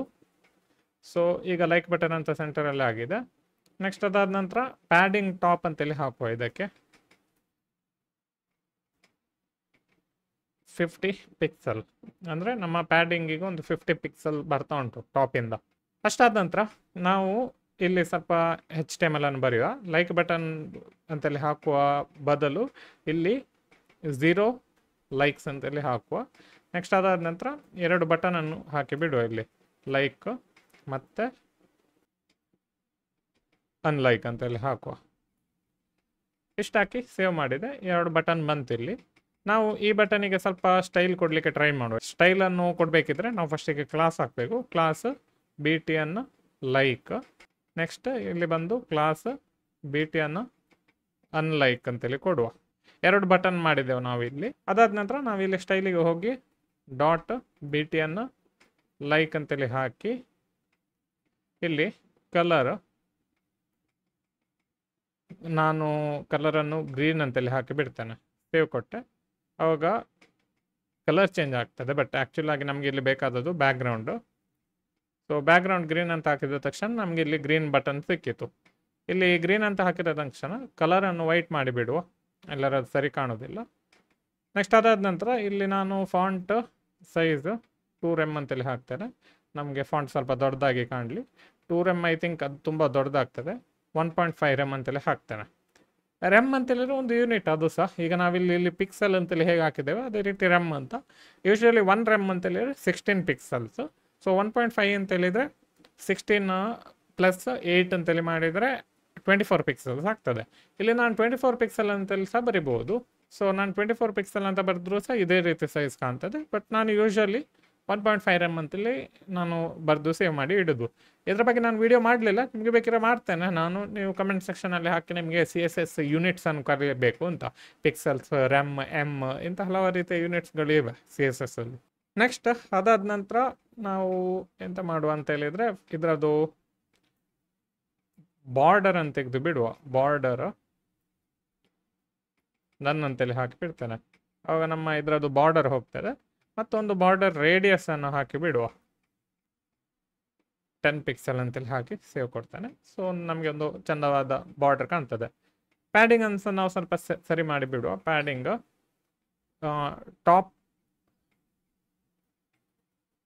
Padding right 2 rem, padding left 2 rem ಅಂತೇಳಿ ಹಾಕಿ ಸೇವ್ ಮಾಡ್ತಿದ್ದೇನೆ. ಸೊ ನಮಗೊಂದು ಉದ್ದದ ಎಲಾಂಗೇಟೆಡ್ ಬಟನ್ ಕಾಣ್ತಾ ಉಂಟು, ದಟ್ಸ್ ಫೈನ್. ನೆಕ್ಸ್ಟ್ ಅದಾದ ನಂತರ ಸೇಮ್ ಸ್ಟೈಲನ್ನು ನಾನು ಕಾಪಿ ಮಾಡ್ತಿದ್ದೇನೆ, ಬಟ್ ಇಲ್ಲಿ BTN ಲೈಕ್ ಬದಲು BTN ಅನ್ಲೈಕ್ ಅಂತೇಳಿ ಹಾಕ್ತೇನೆ. ನೆಕ್ಸ್ಟ್ ಅದಾದ ನಂತರ ಇಲ್ಲಿ ಗ್ರೀನ್ ಬದಲು ಮೇ ಬಿ ರೆಡ್ ಕಾಣ್ತದೆ, ರೆಡ್ ಒಳ್ಳೇದಾಗ್ತದೆ. ನೆಕ್ಸ್ಟ್ ಅದಾದ ನಂತರ ಇದು ಲೈಕ್ ಬಟನ್ ಮತ್ತು ಅನ್ಲೈಕ್ ಬಟನ್ ಮಧ್ಯೆ ಸ್ವಲ್ಪ ಸ್ಪೇಸಿಂಗ್ ಕೊಡುವ. ಇಲ್ಲಿ ನಾನು ಮಾರ್ಜಿನ್ ರೈಟ್ ಅಂತೇಳಿ ಹಾಕಿ 1 rem ಅಂತೇಳಿ ಕೊಟ್ಟ ತಕ್ಷಣ ಇಲ್ಲಿ ಸ್ವಲ್ಪ ಸ್ಪೇಸ್ ಬರ್ತದೆ. ಎಂತಂದ್ರೆ ಈ ಲೈಕ್ ಬಟನಿನ ರೈಟ್ ಸೈಡಲ್ಲಿ ಸ್ವಲ್ಪ ಮಾರ್ಜಿನ್ ಹಾಕಿದೆ, ಅದರಿಂದ ಸ್ವಲ್ಪ ಸ್ಪೇಸ್ ಕಾಣ್ತಾ ಉಂಟು. ಅಷ್ಟಾದ ನಂತರ ನಮಗೆ ಇಲ್ಲಿ ಕರ್ಸರ್ ಪಾಯಿಂಟರ್ ಅಂತೇಳಿ ಸಹ ಹಾಕಿ ಬಿಡುವ. ಅದೆಂತ ಮಾಡ್ತದೆ ಅಂತ ನಾನು ನಿಮಗೆ ಈಗ ಎಕ್ಸ್ಪ್ಲೇನ್ ಮಾಡ್ತೇನೆ. ಈಗ ಲೈಕ್ ಬಟನಿಗೆ ಕರ್ಸರ್ ಪಾಯಿಂಟರ್ ಹಾಕಿದ್ದೇನೆ, ಅನ್ಲೈಕ್ ಬಟನಿಗೆ ಹಾಕಲಿಲ್ಲ ಎಟ್ ದ ಮೂಮೆಂಟ್. ಸೊ ನಾನೀಗ ಹೋರ್ ಮಾಡ್ತಿದ್ದೇನೆ, ನೀವು ನೋಡ್ಬೋದು ಲೈಕ್ ಬಟನ್ ಮೇಲೆ ಒಂದು ಪಾಯಿಂಟ್ ಹೀಗೆ ಬಂತೇಳಿ ಬರ್ತಾ ಉಂಟು, ಬಟ್ ಅದೇ ಅನ್ಲೈಕ್ ಬಟನಲ್ಲಿ ಬರ್ತಿಲ್ಲ. ನಾವು ಅನ್ಲೈಕ್ ಬಟನಿಗೆ ಸಹ ಕರ್ಸರ್ ಪಾಯಿಂಟರ್ ಅಂತೇಳಿ ಮಾಡುವ. ಅದಾದ ನಂತರ ನಾವು ಈ 2 ಬಟನನ್ನು ನಮ್ಮ ಜಾವಾಸ್ಕ್ರಿಪ್ಟಲ್ಲಿ ಲಿಂಕ್ ಮಾಡಲಿಕ್ಕೆ ಟ್ರೈ ಮಾಡುವ. ಅದಕ್ಕಿಂತ ಮುಂಚೆ ನಾವು ಇಲ್ಲಿ index.htmlಗೆ ಬಂದು ಇಲ್ಲಿ ಕ್ಲಾಸ್ ಲೈಕ್ ಕೌಂಟ್ ಅಂತೇಳಿ ನಾನು ಹಾಕಿ ಸೇವ್ ಮಾಡಿ ಬಿಡ್ತಾನೆ. ಸೊ ನಾನು ಪುನಃ ಎಕ್ಸ್ಪ್ಲೇನ್ ಮಾಡ್ತಿದ್ದೇನೆ. ಇಲ್ಲಿ ಲೈಕ್ ಕೌಂಟ್ ಅಂತೇಳಿ ನಮ್ಮ ಲೈಕ್ ಕೌಂಟ್ ಡಿಸ್ಪ್ಲೇ ಆಗ್ತದೆ, ಮತ್ತು ಲೈಕ್ ಬಟನ್ ಉಂಟು, ಅನ್ಲೈಕ್ ಬಟನ್ ಉಂಟು. ಇಷ್ಟಕ್ಕೆ ನಾವು CSS ಅನ್ನು ಬರೆದಿದ್ದೇವೆ ನಾವು ಇಲ್ಲಿ, ನಮಗೆ ಈ ರೀತಿ ಕಾಣ್ತಾ ಉಂಟು. ಈಗ ನಾವು ಈ 2 ಬಟನನ್ನು ವರ್ಕಿಂಗ್ ಮಾಡಿ ಇದರ 0 ಇದ್ದದ್ದು 1 2 3 4 ಅದೇ ರೀತಿ ಹೆಚ್ಚಾಗುವ ಹಾಗೆ ಮಾಡಬೇಕು ನಾವು. ಅನ್ಲೈಕ್ ಅಂತ ನಾವು ಅದೇ ರೀತಿ ಕಡಿಮೆ ಮಾಡುವ ಹಾಗೆ ಮಾಡಬೇಕು. ಸೊ ಸಿಂಪಲ್ ಆಗಿ ಜಾವಾಸ್ಕ್ರಿಪ್ಟ್ ಅನ್ನು ಯೂಸ್ ಮಾಡಿ ನಾವು ಇದನ್ನು ಮಾಡ್ಬೋದು. ಫಸ್ಟ್ ಆಫ್ ಆಲ್ ನಾವು ನಮ್ಮ ಸ್ಕ್ರಿಪ್ಟ್ ಇಲ್ಲಿ ಹೋಗಿ ನಾವು ಇಲ್ಲಿ const like button is equal to document dot query selector. ನಮ್ಮ ಕ್ವೆರಿ ಸಿಲೆಕ್ಟರ್ ಆಗ್ತಿರೋದು ಕ್ಲಾಸಿಗೆ, ಐಡಿಗೆ ಅಲ್ಲ. ಐಡಿಗೆ ಆದರೆ ನಾವು ಹ್ಯಾಶ್ ಅಂತೇಳಿ ಹಾಕಬೇಕು, ಕ್ಲಾಸಿಗೆ ಆದರೆ ಡಾಟ್ ಅಂತೇಳಿ ಹಾಕಿ ಲೈಕ್ ಬಟನ್ ಅಂತೇಳಿ ಹಾಕಿ ನಾನು ಸೇವ್ ಮಾಡ್ತಿದ್ದೇನೆ. ಅದೇ ರೀತಿ ನಮ್ಮ ಅನ್ಲೈಕ್ ಬಟನಿಗೆ ಸಹ ಹಾಕಿ ಬಿಡುವ. ಅನ್ಲೈಕ್ ಬಟನ್ ಇಲ್ಲಿ ಅನ್ಲೈಕ್ ಅಂತೇಳಿ ಹಾಕಿ ಸೇವ್ ಮಾಡಿ ಬಿಡ್ತೇನೆ. ಜಸ್ಟ್ ಒಂದು ವೆರಿಫೈ ಮಾಡಲಿಕ್ಕೆ ನಾನು index.htmlಗೆ ಹೋಗಿ ನೋಡ್ತೇನೆ. BTN like BTN unlike okay, ನಾನಿಲ್ಲಿ ಚೇಂಜ್ ಮಾಡಬೇಕು BTN ಲೈಕ್, ಅದಾದ ನಂತರ BTN unlike. Just make sure ಮಾಡಿ ನಿಮ್ಮ ಇಲ್ಲಿ ಎಂತ ಉಂಟು ಅದೇ ರೀತಿ ನೀವು ಇಲ್ಲಿ ಬರ್ದಿದ್ದೀರಿ ಅಂತ. BTN ಲೈಕ್ ಅಂತೇಳಿ ಬರ್ದಿದ್ರೆ ಇಲ್ಲಿ ಸಹ BTN ಲೈಕ್ ಅಂತ ಬರಿಬೇಕು. ನೀವು ಬೇರೆ ಎಂತಾದ್ರು ಬರ್ದಿದ್ರೆ ನೀವು ಅಲ್ಲಿ ಸಹ ಅದನ್ನು ಚೇಂಜ್ ಮಾಡಬೇಕು. ಸೊ ಅದೆರಡು ಸೇಮ್ ಇರಬೇಕು, ಇಲ್ಲಾಂದರೆ ನಮಗೆ ಅದನ್ನು ಆಕ್ಸೆಸ್ ಮಾಡಲಿಕ್ಕೆ ಆಗೋದಿಲ್ಲ. ಸೊ ಲಾಸ್ಟ್ ವಿಡಿಯೋದಲ್ಲಿ ನಾನು ನಿಮಗೆ ಇದೆರಡು ಬಟನ್ಸನ್ನು ಯಾವ ರೀತಿ ಆಕ್ಸೆಸ್ ಮಾಡೋದು ಅಂತೇಳಿ ನಾನು ನಿಮಗೆ ಕಲಿಸಿದ್ದೇನೆ. ಅದೇ ರೀತಿ ನಾವು ಆಕ್ಸೆಸ್ ಮಾಡುವ. Like button dot add event listener ಇಲ್ಲಿ ಕ್ಲಿಕ್ ಅಂತೇಳಿ ಹಾಕ್ತೇನೆ. ನೆಕ್ಸ್ಟ್ ಒಂದು ಆರೋ ಫಂಕ್ಷನನ್ನು ಹಾಕಿ ಬಿಡುವ. ಇದರಲ್ಲಿ ಆರೋ ಫಂಕ್ಷನ್ ಜಸ್ಟ್ ಒಂದು ಲಾಗ್ ಮಾಡ್ತದೆ. ಅದು ಲಾಗ್ ಎಂತ ಅಂತಂದರೆ ಲೈಕ್ ಬಟನ್ ಕ್ಲಿಕ್ಡ್ ಅಂತೇಳಿ ಹಾಕಿ ಸೇವ್ ಮಾಡಿಬಿಡ್ತೇನೆ. ಅದೇ ರೀತಿ ನಾನು ಕಾಪಿ ಮಾಡಿ ಪೇಸ್ಟ್ ಮಾಡ್ತಿದ್ದೇನೆ. ಇಲ್ಲಿ ಲೈಕ್ ಬಟನ್ ಬದಲು ಅನ್ಲೈಕ್ ಬಟನ್ ಕ್ಲಿಕ್ ಸೇಮ್, ಇಲ್ಲಿ ಲೈಕ್ ಬಟನ್ ಕ್ಲಿಕ್ ಬದಲು ಅನ್ಲೈಕ್ ಬಟನ್ ಕ್ಲಿಕ್ಡ್. ಇಷ್ಟಾಕಿ ನಾನು ಸೇವ್ ಮಾಡ್ತಿದ್ದೇನೆ. ನೆಕ್ಸ್ಟ್ ಅದಾದ ನಂತರ ಇಲ್ಲಿ ಬಂದು ನಾನು ಲೈಕ್ ಕ್ಲಿಕ್ ಕೊಟ್ಟರೆ ಲೈಕ್ ಬಟನ್ ಕ್ಲಿಕ್ಡ್ ಅಂತ ಬರ್ತಾ ಉಂಟು, ಅನ್ಲೈಕ್ ಬಟನ್ ಕ್ಲಿಕ್ ಕೊಟ್ಟರೆ ಅನ್ಲೈಕ್ ಬಟನ್ ಕ್ಲಿಕ್ಡ್ ಅಂತೇಳಿ ಬರ್ತಾ ಉಂಟು. ಅದರ ಅರ್ಥ ಎಂತ ಅಂತೇಳಿದರೆ ಲೈಕ್ ಬಟನ್ ಮತ್ತು ಅನ್ಲೈಕ್ ಬಟನ್ ನಮ್ಮ ಜಾವಾಸ್ಕ್ರಿಪ್ಟಲ್ಲಿ ಆಕ್ಸೆಸ್ ನಮಗೆ ಸಿಕ್ಕಿತ್ತು. ಅದಾದ ನಂತರ ನಮಗೆ ಎಂತ ಮಾಡಬೇಕು ಅದರಲ್ಲಿ ನಾವು ಆ ಫಂಕ್ಷನ್ ಒಳಗೆ ನಾವು ಮಾಡಲಿಕ್ಕೆ ಆಗ್ತದೆ. ಸೊ ಈಗ ನಮಗೆ ಇದರ ಆಕ್ಸೆಸ್ ಸಿಗಬೇಕು, ಇದು ಲೈಕ್ ಕೌಂಟ್ ಉಂಟಲ್ಲ ಅದು ಆಕ್ಸೆಸ್ ಸಿಗಬೇಕಿದ್ರೆ ನಾವು ಇನ್ನೊಂದು ವೇರಿಯೇಬಲ್ ಕ್ರಿಯೇಟ್ ಮಾಡಬೇಕು. Const like count is equal to document dot query selector, ಇದರೊಳಗೆ ಡಾಟ್ ನನಗೆ ಕ್ಲಾಸ್ ನೇಮ್ ಮರಿತಾ ಉಂಟು. ಸೊ ಲೈಕ್ ಕೌಂಟ್ ಅಂತೇಳಿ ಹಾಕಿದರೆ ನಮಗೆ ಅದರ ಕ್ಲಾಸ್ ಸಿಗ್ತದೆ ಲೈಕ್ ಕೌಂಟ್. ಇಷ್ಟು ಹಾಕಿ ನಾನು ಸೇವ್ ಮಾಡ್ತಿದ್ದೇನೆ. ನೆಕ್ಸ್ಟ್ ಅದಾದ ನಂತರ ನಾವು ಇಲ್ಲಿ ಬಂದು ಫಸ್ಟಿಗೆ ಲಾಗ್ ಮಾಡಿಬಿಡುವ ವೆದರ್ ಇಟ್ ವರ್ಕ್ಸ್ ಆಗ್ತಾ ಉಂಟು ಅಂತ. Log like count. So h1 dot like count log ಆಗ್ತಾ ಉಂಟು ಅಂತೇಳಿದರೆ ನಮಗೆ ಆಕ್ಸೆಸ್ ಸಿಕ್ಕಿದೆ ಅದರನ್ನು ಜಾವಾಸ್ಕ್ರಿಪ್ಟಲ್ಲಿ. ಫಸ್ಟಿಗೆ ನಾವು ಇಲ್ಲಿ ಲೈಕ್ಸ್ ಅಂತೇಳಿ ಒಂದು ವೇರಿಯೇಬಲ್ ಕ್ರಿಯೇಟ್ ಮಾಡುವ. ಅದು ಕ್ರಿಯೇಟ್ ಮಾಡೋದು ಸುಲಭ. Let likes is equal to 0 ಅಂತೇಳಿ ಹಾಕಿ ಬಿಡುವ. ನೆಕ್ಸ್ಟ್ ಅದಾದ ನಂತರ ಇಫ್ ಲೈಕ್ ಬಟನ್ ಕ್ಲಿಕ್ ಆದರೆ ಇಲ್ಲಿ ನಾವು like count dot inner HTML is equal to ನಾವಿಲ್ಲಿ ಸ್ವಲ್ಪ ಸ್ಟ್ರಿಂಗ್ ಅನ್ನು ಇಂಟರ್ಪೋಲೇಷನ್ ಅನ್ನು ಮಾಡಬೇಕು. ಇದು ಸ್ವಲ್ಪ ಅಡ್ವಾನ್ಸ್ ಕಾನ್ಸೆಪ್ಟ್, ಬಟ್ ನಾನು ನಿಮಗೆ ಕಲಿಸ್ಲಿಕ್ಕೆ ಟ್ರೈ ಮಾಡ್ತೇನೆ. ಫಸ್ಟಿಗೆ ನಿಮ್ಮ ಕೀಬೋರ್ಡಲ್ಲಿ ಎಸ್ಕೇಪ್ ಬಟನ್ ಕೆಳಗಿರುವ ಒಂದು ಬಟನ್ ಉಂಟಲ್ಲ, ಒಂದು ಟಿಲ್ಡ್ ಸಿಂಬಲ್, ಆ ಬಟನನ್ನು ನೋಟ್ ಮಾಡಿ ಇಡಿ. ಒಂದ್ಸರಿ ನಿಮಗೆ ಆ ಬಟನ್ ನೋಟ್ ಆದ ತಕ್ಷಣ ಅದನ್ನು ಒಂದ್ಸರಿ ಕ್ಲಿಕ್ ಕೊಟ್ಟ ತಕ್ಷಣ ನಿಮಗೆ ಈ ರೀತಿ ಬರ್ತದೆ. ಇದು ಕೊಟೇಶನ್ ಅಲ್ಲ, ಇದು ಟಿಲ್ಡ್ ಸಿಂಬಲ್, ಇದು ಒಂದು ಇದು ಸ್ಟ್ರಿಂಗ್ ಇಂಟರ್ಪೋಲೇಷನ್, ಇದೊಂದು ಸಿಂಬಲ್. ಅದು ಹಾಕಿದ ನಂತರ ನಮಗೆ ಈ ಲೈಕ್ಸ್ ವೇರಿಯೇಬಲ್ ಉಂಟಲ್ಲ ಅದನ್ನು ಆಕ್ಸೆಸ್ ಮಾಡ್ಲಿಕ್ಕೆ ಆಗ್ತದೆ. ಅದನ್ನು ಆಕ್ಸೆಸ್ ಮಾಡಲಿಕ್ಕೆ ನಾವಿಲ್ಲಿ ಡಾಲರ್ ಸಿಂಬಲ್ ಅನ್ನು ಹಾಕಿ ಕರ್ಲಿ ಬ್ರೇಸಸ್ ಹಾಕಿದ ತಕ್ಷಣ ನಮಗೆ ಈ ಲೈಕ್ಸ್ ವೇರಿಯೇಬಲ್ ಅನ್ನು ನಾವು ಬರೀಲಿಕ್ಕೆ ಆಗ್ತದೆ. ಸೊ ಇಲ್ಲಿ ಲೈಕ್ಸ್ ಅಂತೆಲ್ಲ ಬರೆದ ತಕ್ಷಣ ಅದು ಈ ವೇರಿಯೇಬಲ್ ಅನ್ನು ರೆಫರ್ ಮಾಡ್ತಾ ಉಂಟು. So likes is equal to 0 ಅಂತೇಳಿ ಹಾಕಿದ ತಕ್ಷಣ ಇದು ಲೈಕ್ಸ್ 0 ಅಂತೇಳಿ ಆಗ್ತಾ ಉಂಟು. ಈ ಲೈಕ್ಸ್ ಕೌಂಟ್ ಹೆಚ್ಚಾದಾಗೆ ಇಲ್ಲಿ ಸಹ ನಮಗೆ ಚೇಂಜ್ ಆಗ್ತದೆ. ಸೊ ಇಲ್ಲಿ ನಾನು ಲೈಕ್ಸ್ ಅಂತೇಳಿ ಹಾಕಿ ಬಿಡ್ತೇನೆ. ಈಗ 0 ಲೈಕ್ಸ್ ಅಂತೇಳಿ ಬರ್ತದೆ ಬೈ ಡಿಫಾಲ್ಟ್. ನಾನು ಇಲ್ಲಿ ಲೈಕ್ ಬಟನ್ ಕ್ಲಿಕ್ ಕೊಟ್ಟ ತಕ್ಷಣ ನಮಗೆ ಲೈಕ್ ಕೌಂಟ್ ಇನ್ಕ್ರೀಸ್ ಆಗಬೇಕು. ಅದನ್ನು ನಾವಿಲ್ಲಿ ಲೈಕ್ಸ್ ++ ಅಂತೇಳಿ ಹಾಕಿದ ತಕ್ಷಣ ಅದು ಕೌಂಟ್ ಇನ್ಕ್ರೀಸ್ ಆಗ್ತದೆ. ಇದು ವರ್ಕ್ ಆಗ್ತದೆ ಇಲ್ಲೋ ಅಂತೇಳಿ ಒಂದ್ಸರಿ ಟೆಸ್ಟ್ ಮಾಡುವ. ಲೈಕ್ ಹೆಚ್ಚು ಮಾಡ್ತಿದ್ದೇನೆ, 2 3 4 5 6 ಅದೇ ರೀತಿ ಲೈಕ್ಸ್ ಹೆಚ್ಚಾಗ್ತಾ ಉಂಟು. Unlike button at the moment work ಆಗ್ತಿಲ್ಲ, ನಾವು ಅದನ್ನು ವರ್ಕ್ ಮಾಡಿಸುವ. ಫಸ್ಟಿಗೆ ಇದು ಕನ್ಸೋಲ್ ಲಾಗನ್ನು ನಾನು ತೆಗಿತಿದ್ದೇನೆ. ನೆಕ್ಸ್ಟ್ ಅದಾದ ನಂತರ ನಾವು ಇಲ್ಲಿ ಬಂದು ಲೈಕನ್ನು ಮೈನಸ್ ಮಾಡಬೇಕಿದ್ರೆ ನಾವು ಲೈಕ್ -- ಅಂತಲ್ಲಿ ಮಾಡೋದು. ಅದಾದ ನಂತರ like count dot inner HTML is equal to same string interpolation ಅನ್ನು ಹಾಕಬೇಕು. ನಾವಿಲ್ಲಿ ಟಿಲ್ಡ್ ಸಿಂಬಲ್ ಅನ್ನು ಕ್ಲಿಕ್ ಕೊಟ್ಟರೆ ಅದು ಹಾಕಿದ ನಂತರ ಇಲ್ಲಿ ಡಾಲರ್ ಲೈಕ್ಸ್ ಅಂತೇಳಿ ಹಾಕಿ ಲೈಕ್ಸ್ ಅಂತೇಳಿ ಪುನಃ ನಾವು ಅದನ್ನು ಟೈಪ್ ಮಾಡಬೇಕು. ಸೊ ನಾವಿಲ್ಲಿ ಬಂದು ಈಗ ಲೈಕನ್ನು 1 2 3 4 ಆಗ್ತಾ ಉಂಟು. ಅನ್ಲೈಕ್ ಮಾಡಿದರೆ ಇಲ್ಲಿ ಎರರ್ ಬರ್ತಾ ಉಂಟು. ಸೊ ಅದು ಎರರ್ ಎಂತಕ್ಕೆ ಬರ್ತಾ ಉಂಟು, ಇಲ್ಲಿ ಲೈಕ್ಸ್ ಅಂತೇಳಿ ಇರೋದು ಸ್ಪೆಲ್ಲಿಂಗ್, ಸೊ ಲೈಕ್ ಅಲ್ಲ. ಸೊ ನಾನಿಲ್ಲಿ ಪುನಃ ಒಂದ್ಸರಿ ಲೈಕನ್ನು ಇನ್ಕ್ರೀಸ್ ಮಾಡ್ತಿದ್ದೇನೆ. ಅನ್ಲೈಕ್ ಮಾಡಿದರೆ 3 2 1 ಅಂತೆಲ್ಲ ಆಗ್ತಾ ಉಂಟು. ಇಲ್ಲಿ ಇನ್ನೊಂದು ಸರಿ ಕ್ಲಿಕ್ ಕೊಟ್ಟರೆ 0 ಆಗ್ತದೆ. ಮತ್ತು ಪುನಃ ಕ್ಲಿಕ್ ಕೊಟ್ಟರೆ ಅದು ನೆಗೆಟಿವಿಗೆ ಹೋಗ್ತದೆ. ಆ ನೆಗೆಟಿವಿಗೆ ಹೋಗೋದನ್ನು ನಾವು ಸ್ಟಾಪ್ ಮಾಡಿಸುವ. ಇಲ್ಲ ಎಂತಕ್ಕಂದರೆ ನೆಗೆಟಿವ್ ಲೈಕ್ಸ್ಗೆ ಮೀನಿಂಗ್ ಇರೋದಿಲ್ಲ. ಸೊ ಅದಕ್ಕೋಸ್ಕರ ಮೇ ಬಿ ಥಮ್ಸ್ ಡೌನಿಗೆ ಮೀನಿಂಗ್ ಉಂಟು ನಮ್ಮ ಯೂಟ್ಯೂಬಲ್ಲಿ, ಬಟ್ ನಾವೊಂದು ಸ್ವಲ್ಪ ಲಾಜಿಕನ್ನು ಹಾಕ್ಲಿಕ್ಕೋಸ್ಕರ ಇಲ್ಲಿ ಲೈಕನ್ನು ನೆಗೆಟಿವ್ಗಿಂತ ಕಡಿಮೆ ಬರೋದಾಗೆ ನಾವು ನೋಡಿಕೊಳ್ಳುವ. ಅದು ಮಾಡಬೇಕಿದ್ರೆ ನಾವು ಇಲ್ಲಿ ಬಂದು ಇಫ್ ಕಂಡೀಷನ್ ಹಾಕುವ. ಲೈಕ್ಸ್ >1 ಇದನ್ನು ಕಟ್ ಮಾಡುವ. ನೆಕ್ಸ್ಟ್ ಇದರೊಳಗೆ ಹಾಕಿ ಬಿಡುವ. ಅಂದರೆ ಇಫ್ ಲೈಕ್ಸ್ ಉಂಟಲ್ಲ ಅದು 1ಕ್ಕಿಂತ ಹೆಚ್ಚಿದ್ರೆ ಮಾತ್ರ ಅದು ಲೈಕ್ಸ್ ನೆಗೆಟಿವ್ ಮಾಡ್ತದೆ, ಇಲ್ಲದಿದ್ದರೆ ಅದು ನೆಗೆಟಿವ್ ಮಾಡಲಿಕ್ಕೆ ಹೋಗೋದಿಲ್ಲ. ನಾವು ಸ್ವಲ್ಪ ಚೇಂಜ್ ಮಾಡಲಿಕ್ಕೆ ಟ್ರೈ ಮಾಡೋ, ತೊಂದರೆ ಇಲ್ಲ. ಸೊ ಅನ್ಲೈಕ್ ಬಟನ್ ಕ್ಲಿಕ್ ಕೊಟ್ಟರೆ ಈಗ 0 ಆಗ್ತಿಲ್ಲ, ಬಟ್ 1 2 3 ಆಗ್ತಾ ಉಂಟು. 1 0 ಮಾಡಲಿಕ್ಕೆ ಬಿಡೋದಿಲ್ಲ, ನಾವು 0 ಮಾಡಲಿಕ್ಕೆ ಬಿಡುವ. ಸೊ ಅದು ಮಾಡಬೇಕಿದ್ರೆ ನಾವಿಲ್ಲಿ ಬಂದು 0 ಅಂತೇಳಿ ಹಾಕಿ ಬಿಡುವ. ಲೈಕ್ಸ್ >0 ದೆನ್ ಲೈಕ್ಸ್ -- ಅಂದರೆ ಲೈಕ್ಸ್ ಉಂಟಲ್ಲ ಅದು 0ಕ್ಕಿಂತ ಮೇಲೆ ಇದ್ದರೆ ಅದನ್ನು ಮೈನಸ್ ಮಾಡಲಿಕ್ಕೆ ನಾವು ಬಿಡ್ತೇವೆ. ಅಂದರೆ ಈಗ 1 ಇದ್ದರೆ 0 ಮಾಡಿ ಬಿಡ್ತದೆ, ಬಟ್ ಅದು 0ಕ್ಕಿಂತ ಕೆಳಗೆ ಬಂದರೆ ನೆಗೆಟಿವ್ ಬಂದರೆ ಅದನ್ನು ನಾವು ಲೈಕ್ಸ್ -- ಮಾಡಲಿಕ್ಕೆ ಇಲ್ಲ.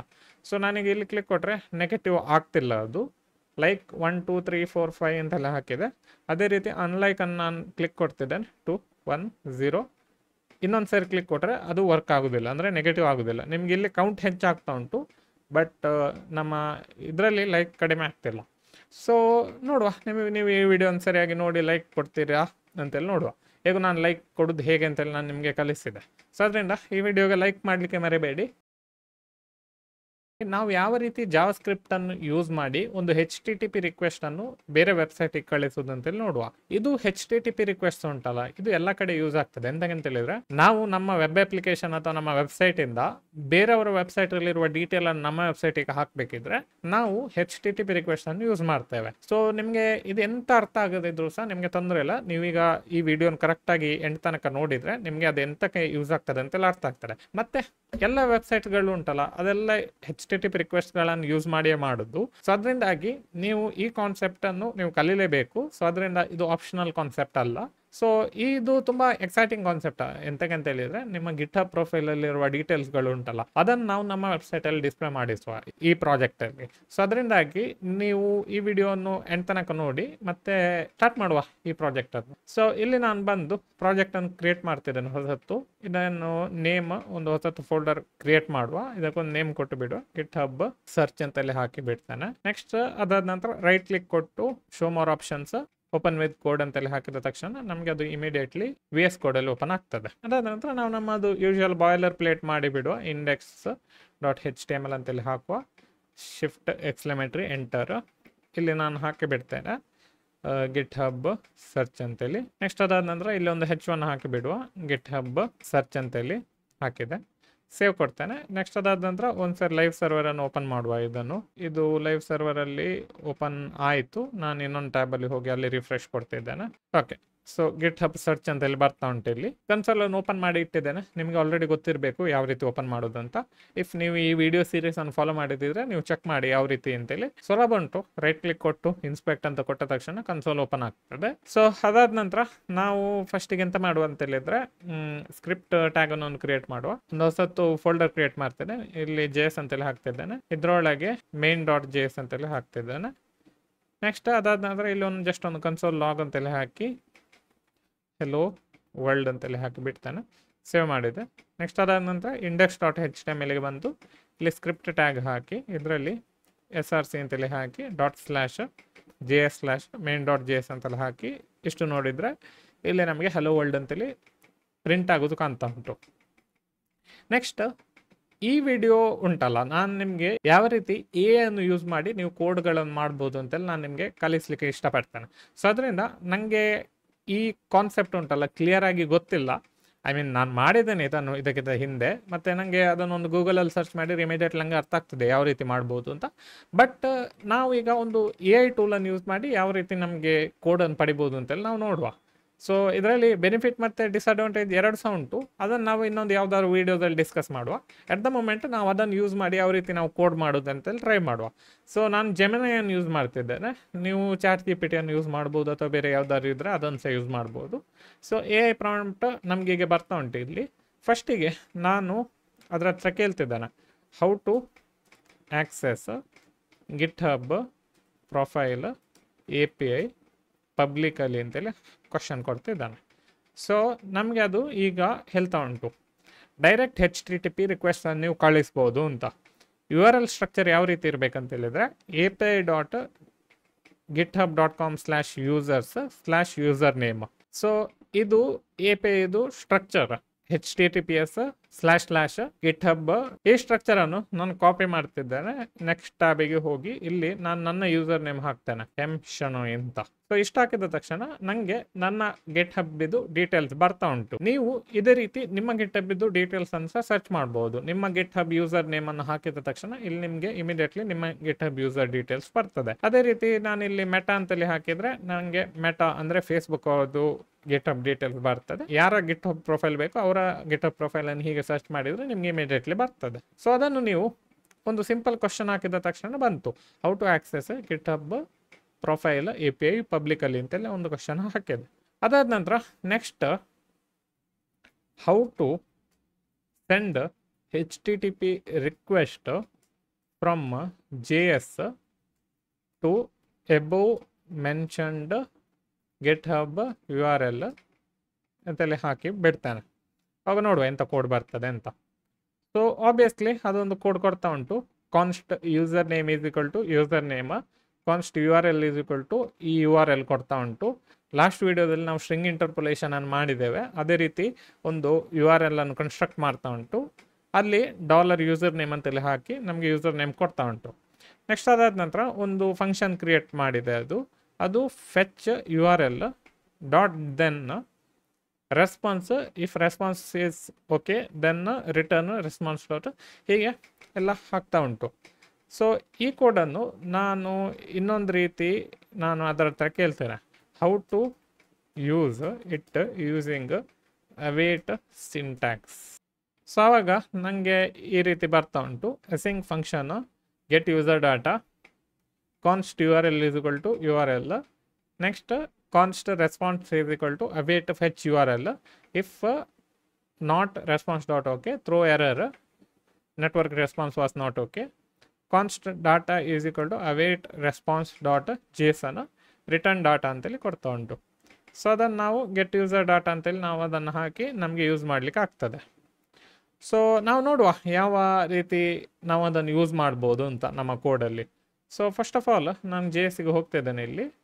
ಇಲ್ಲಿ ಅವ್ರು ಹೇಳಿದಾಗೆ ಒಂದು ಫಂಕ್ಷನ್ ಕ್ರಿಯೇಟ್ ಮಾಡುವ. ನಾವು ನಾರ್ಮಲ್ ಫಂಕ್ಷನ್ ಕ್ರಿಯೇಟ್ ಮಾಡೋದು ಬೇಡ, ನಾವು ಆರೋ ಫಂಕ್ಷನನ್ನು ಯೂಸ್ ಮಾಡುವ. ಕಾನ್ಸ್ಟ್ ಗೆಟ್ ಯೂಸರ್ ಡೀಟೇಲ್ಸ್ ಅಂತೇಳಿ ನಾನೊಂದು ವೇರಿಯೇಬಲ್ ಕ್ರಿಯೇಟ್ ಮಾಡ್ತಿದ್ದೇನೆ, ಅದನ್ನು ಒಂದು ಆರೋ ಫಂಕ್ಷನ್ ಒಟ್ಟಿಗೆ ಹಾಕ್ತಿದ್ದೇನೆ.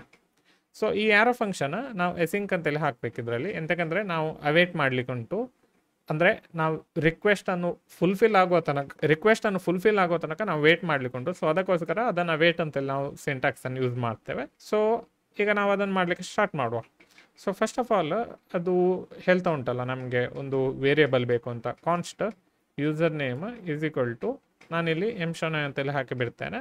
ನೆಕ್ಸ್ಟ್ ಅದಾದ ನಂತರ const U R L is equal to https://api.github.com/users/ next user ನೇಮನ್ನು ನಾವು ಅಪೆಂಡ್ ಮಾಡಬೇಕು